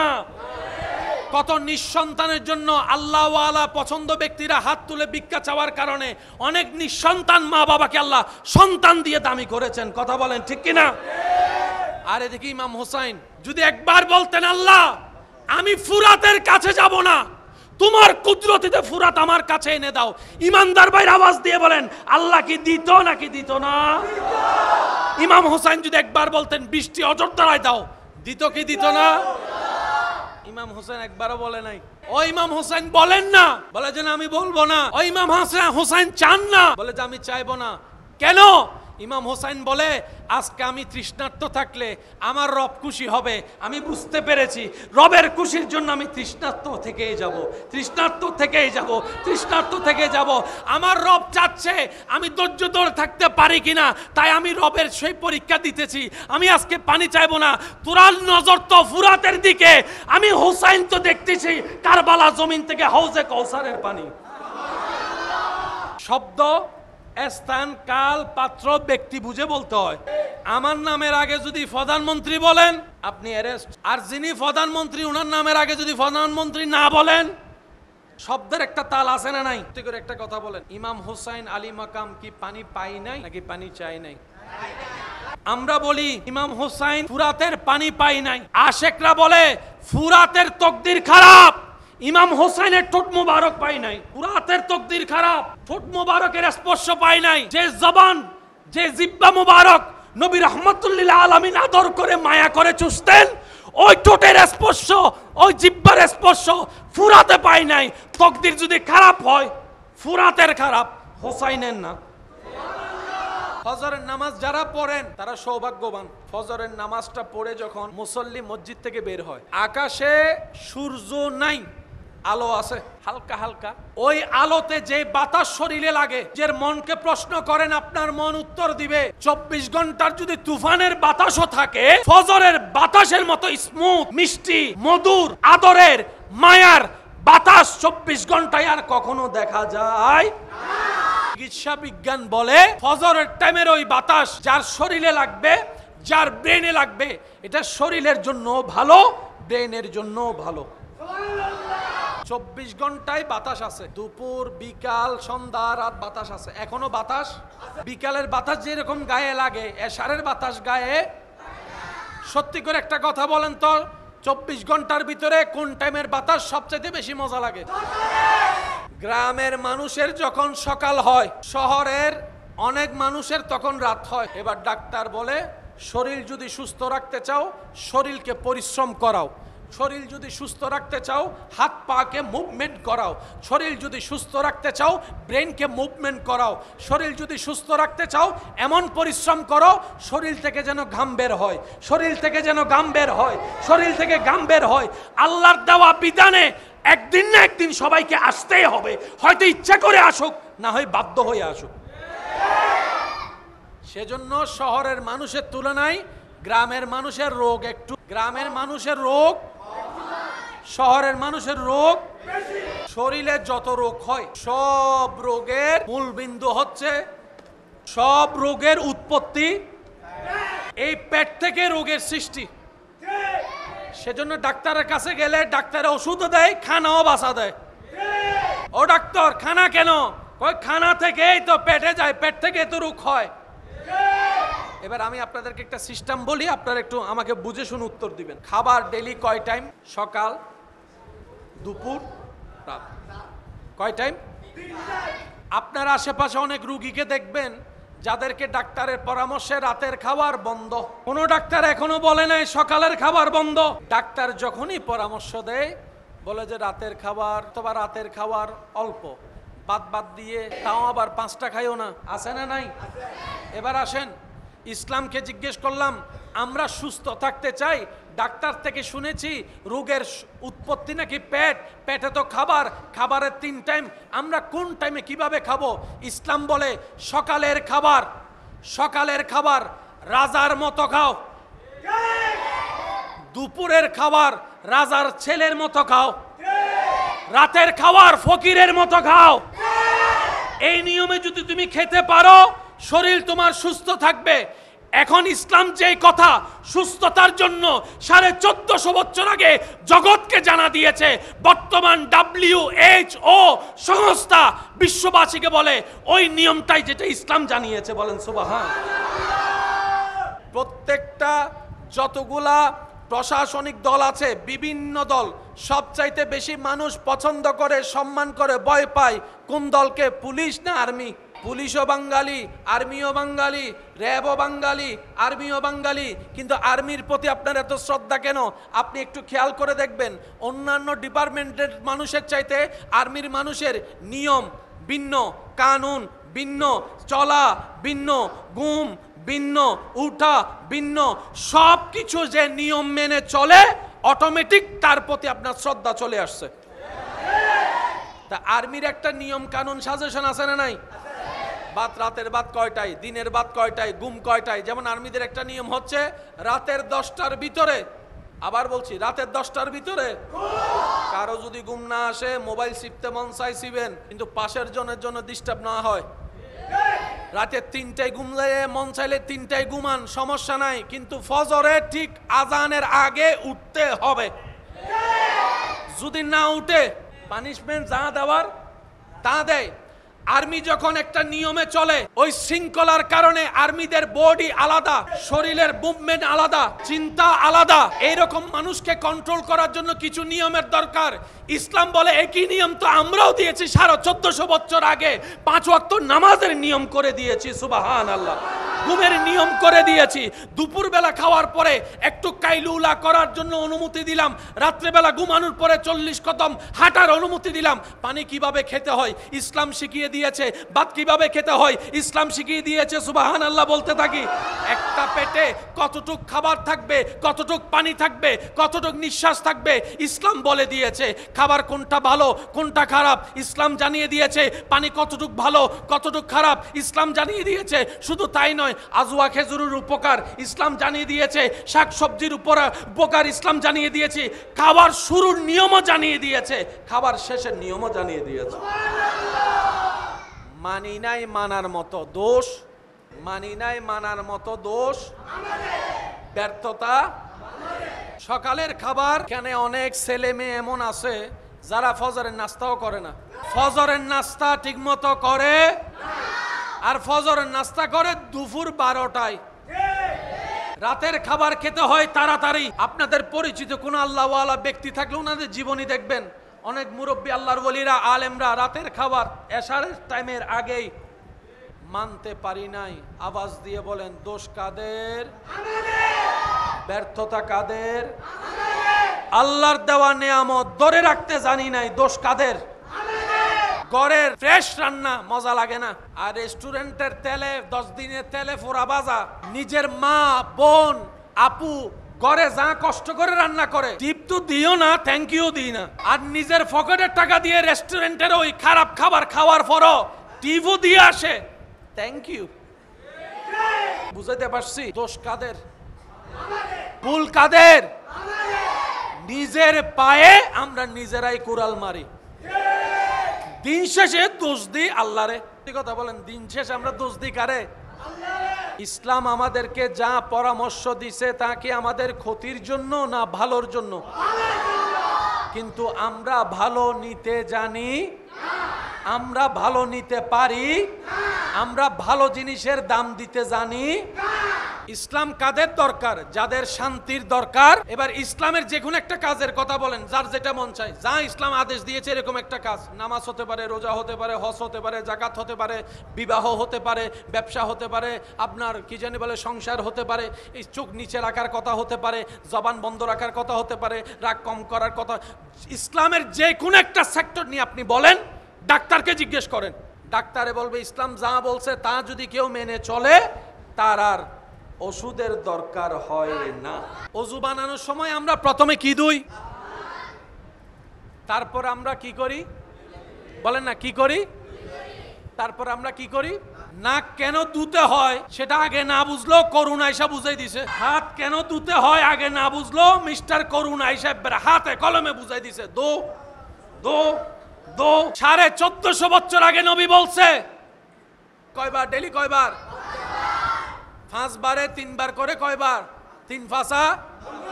বলেন 3 ফাসা। তারের জন্য ইশারায় যথেষ্ট। নবী বলে কুলি করো। ইয়া রাসূলুল্লাহ কিভাবে করব? কয় এমন ভাবে কুলি করো যেন দাঁতের ফাঁকে ফাঁকেও কিছু যদি থাকে, তারপরে নাকে, তারপরে মুখে পানি দাও। জোরে বলেন মুখে। এবার বলেন এখানে দাড়ি আছে দেখা যায় কি যায় না? এখানে কেশ আছে, লোম আছে দেখা যায় কি যায় না? কিন্তু এইখানে লোম দেখা যায়, এখানে লোম দেখা যায়। আপনি যদি কোনো একটা ফেসিয়াল ডাক্তারের কাছে যান, উনি আপনাকে যে কোনো চিকিৎসা দেওয়ার আগে প্রথম একটা কথা বলবে, ভালো করে পানি দিয়ে মুখ ধো, ভালো করে পানি দিয়ে মুখ ধো। ইসলামও বলে 5 ওয়াক্তে 5 বার অজুর মাধ্যমে পানি দিয়ে মুখ ধো। আপনি শুনলে অবাক হয়ে যাবেন, পানিটা যখন আমি চেহারায় দিই, এই পানিটা এখানে অদেখা কিছু কোষ আছে, লোম আছে, অণুবীক্ষণ যন্ত্র ছাড়া যা দেখা যায় না, ওই পানিটা যাওয়ার পরে কোষগুলা জাগ্রত হয়। সেজন্য যারা বেশি অজু করে তাদের চেহারায় বেশি নূর আসে, সুন্দর আসে। সুবহানাল্লাহ। তাহলে ফেয়ার আর লাভলি চিকিৎসাও আল্লাহ তাআলা আমাদের জন্য অজুর মধ্যে দান করেছেন। নিতে জানি নাই দোষ, নিতে জানি নাই দোষ, পালন করতে জানি নাই দোষ।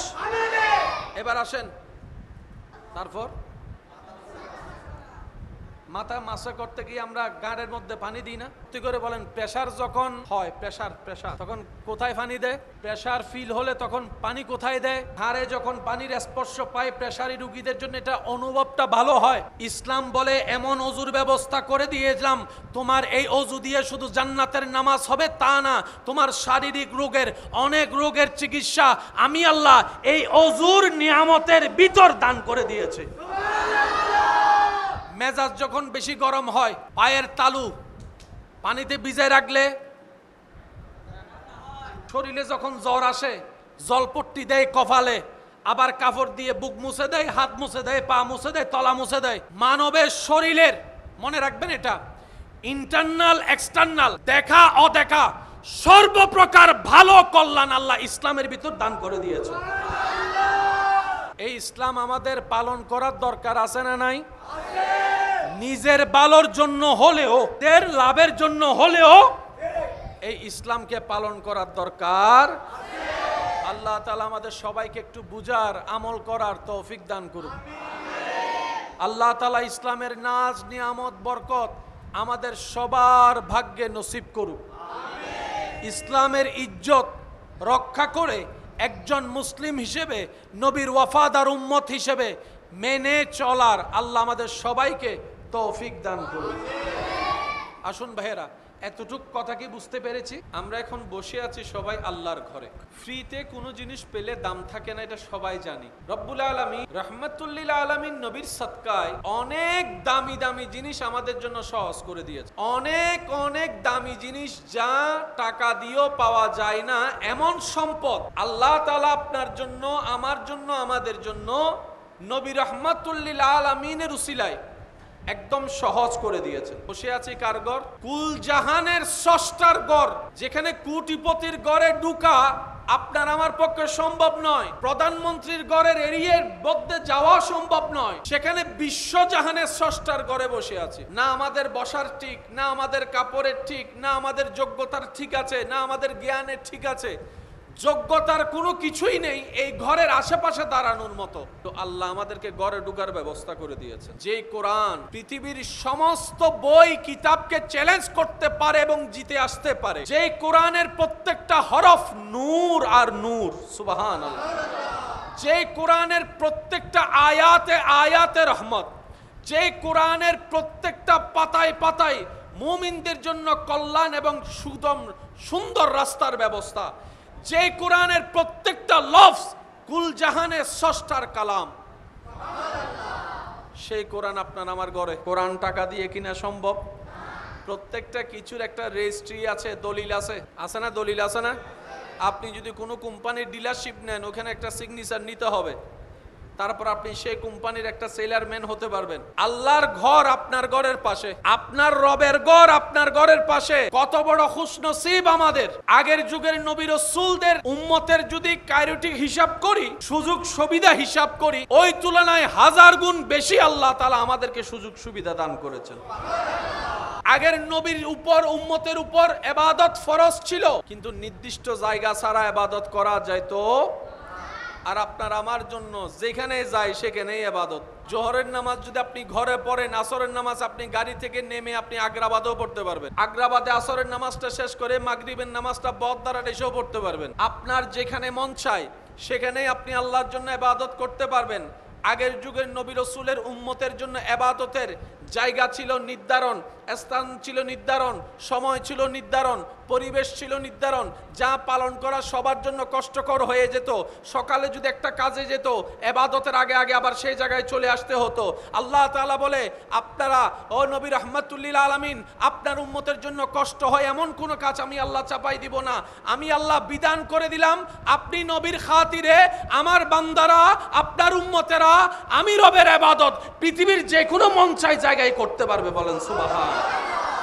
কঠিন করলো না সহজ? একটু বলি না ভাইয়া, কঠিন করলো না সহজ? এবার আপনারা বলেন, একটা আইন পাস করতে কত লক্ষ টাকা খরচ হয়? একটা কাগজ বাইর করতে ডাক ফাইট হয়ে যায়। একটা অফিস থেকে যদি কাগজ বের করতে যায়, এখানে অনেকে আছে ভোটার আইডি কার্ডের নাম ভুল হয়েছে, পাসপোর্টের নাম ভুল হয়েছে, এটা নিয়ে সংশোধন করতে করতে কালাদারি সাদাও যাওয়ার পক্ষে এখনো কাগজ বের হয়।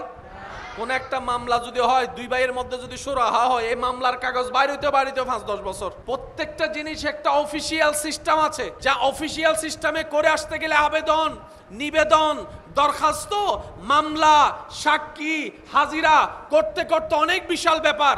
রব্বুল আলামিন বলে, হাবিব আপনার উম্মতের সেই কষ্ট করতে দিব না। আপনি নবীর খাতিরে আমি আল্লাহ সুপ্রিম কোর্ট থেকে রায় দিয়ে দিলাম কোনো কষ্ট ছাড়া। বলেন সুবহান। আল্লাহ তাআলা আমাদের উপর এমন দয়া করেছেন, নবী রাহমাতুল্লিল আলামিনকে আমাদের নবী হিসেবে দান করে প্রত্যেকটা কঠিন কাজ আপনার আমার জন্য সহজ। ফ্রি পেয়েছি, দাম দিতে জানি নাই মসজিদ কেমন দামি ঘর। ফ্রিতে পেয়েছি, মূল্যায়ন করতে জানি নাই কোরআন কেমন দামি কিতাব। তাই তো ঘরের মধ্যে কোরআনের উপর দুল পড়ে আছে, আপনার আমার কোনো খবর নাই। নিজের ঘরে বসতে 1000 বার হিসাব করে বসি। কোনো মেহমান যদি একটু সুন্দর করে বসে, তার সাথে আমরা আত্মীয়তা করতেও রাজি হই না, কারণ সে ঘরে বসার ম্যানার জানি না। আফসোস আমার জন্য, আল্লাহর ঘরে কিভাবে ঢুকতে হয় তা এখনো শিখতে পারলাম না।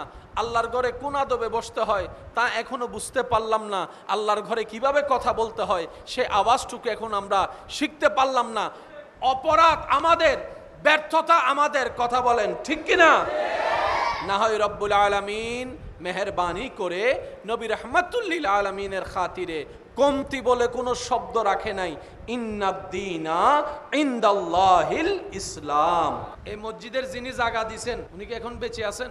কিন্তু উনি না থাকলেও ওনার সওয়াব একটা শুধু উদাহরণ, যার যত শক্তি আছে একবার বলেন সুবহানাল্লাহ। এটা বলাতে আমরা সওয়াব পাইছি না? সবাই পাইছি তো? ওই সওয়াবের পার্সেন্টেজ উনিও পাচ্ছে। সেজন্য আমি প্রায় সময় বলি, আল্লাহর দরবারে একটা অ্যাকাউন্ট করেন। নিজের ছেলে মেয়ে পরিবারের জন্য আল্লাহর দরবারে একটা অ্যাকাউন্ট করেন। বেশুমার বেহিসাব আল্লাহ আপনাকে দিবে। জমাবেন আপনি, আপনার ছেলে মেয়েও পাবে, নাতি নাতনিও পাবে, 14 খানদান পাইতেই থাকবে। এটা আর কমবে না, এটা বাড়তেই থাকবে। বলেন না সুবহানাল্লাহ। বুঝতে পারছি? সেজন্য মহব্বতের শব্দ আলাদা, আপনি না বলেন সেটা আপনার ব্যক্তিগত ব্যাপার, কিন্তু এশকের ভাষা আলাদা, মহব্বতের ভাষা আলাদা। কার দিয়ে বলেন সুবহানাল্লাহ।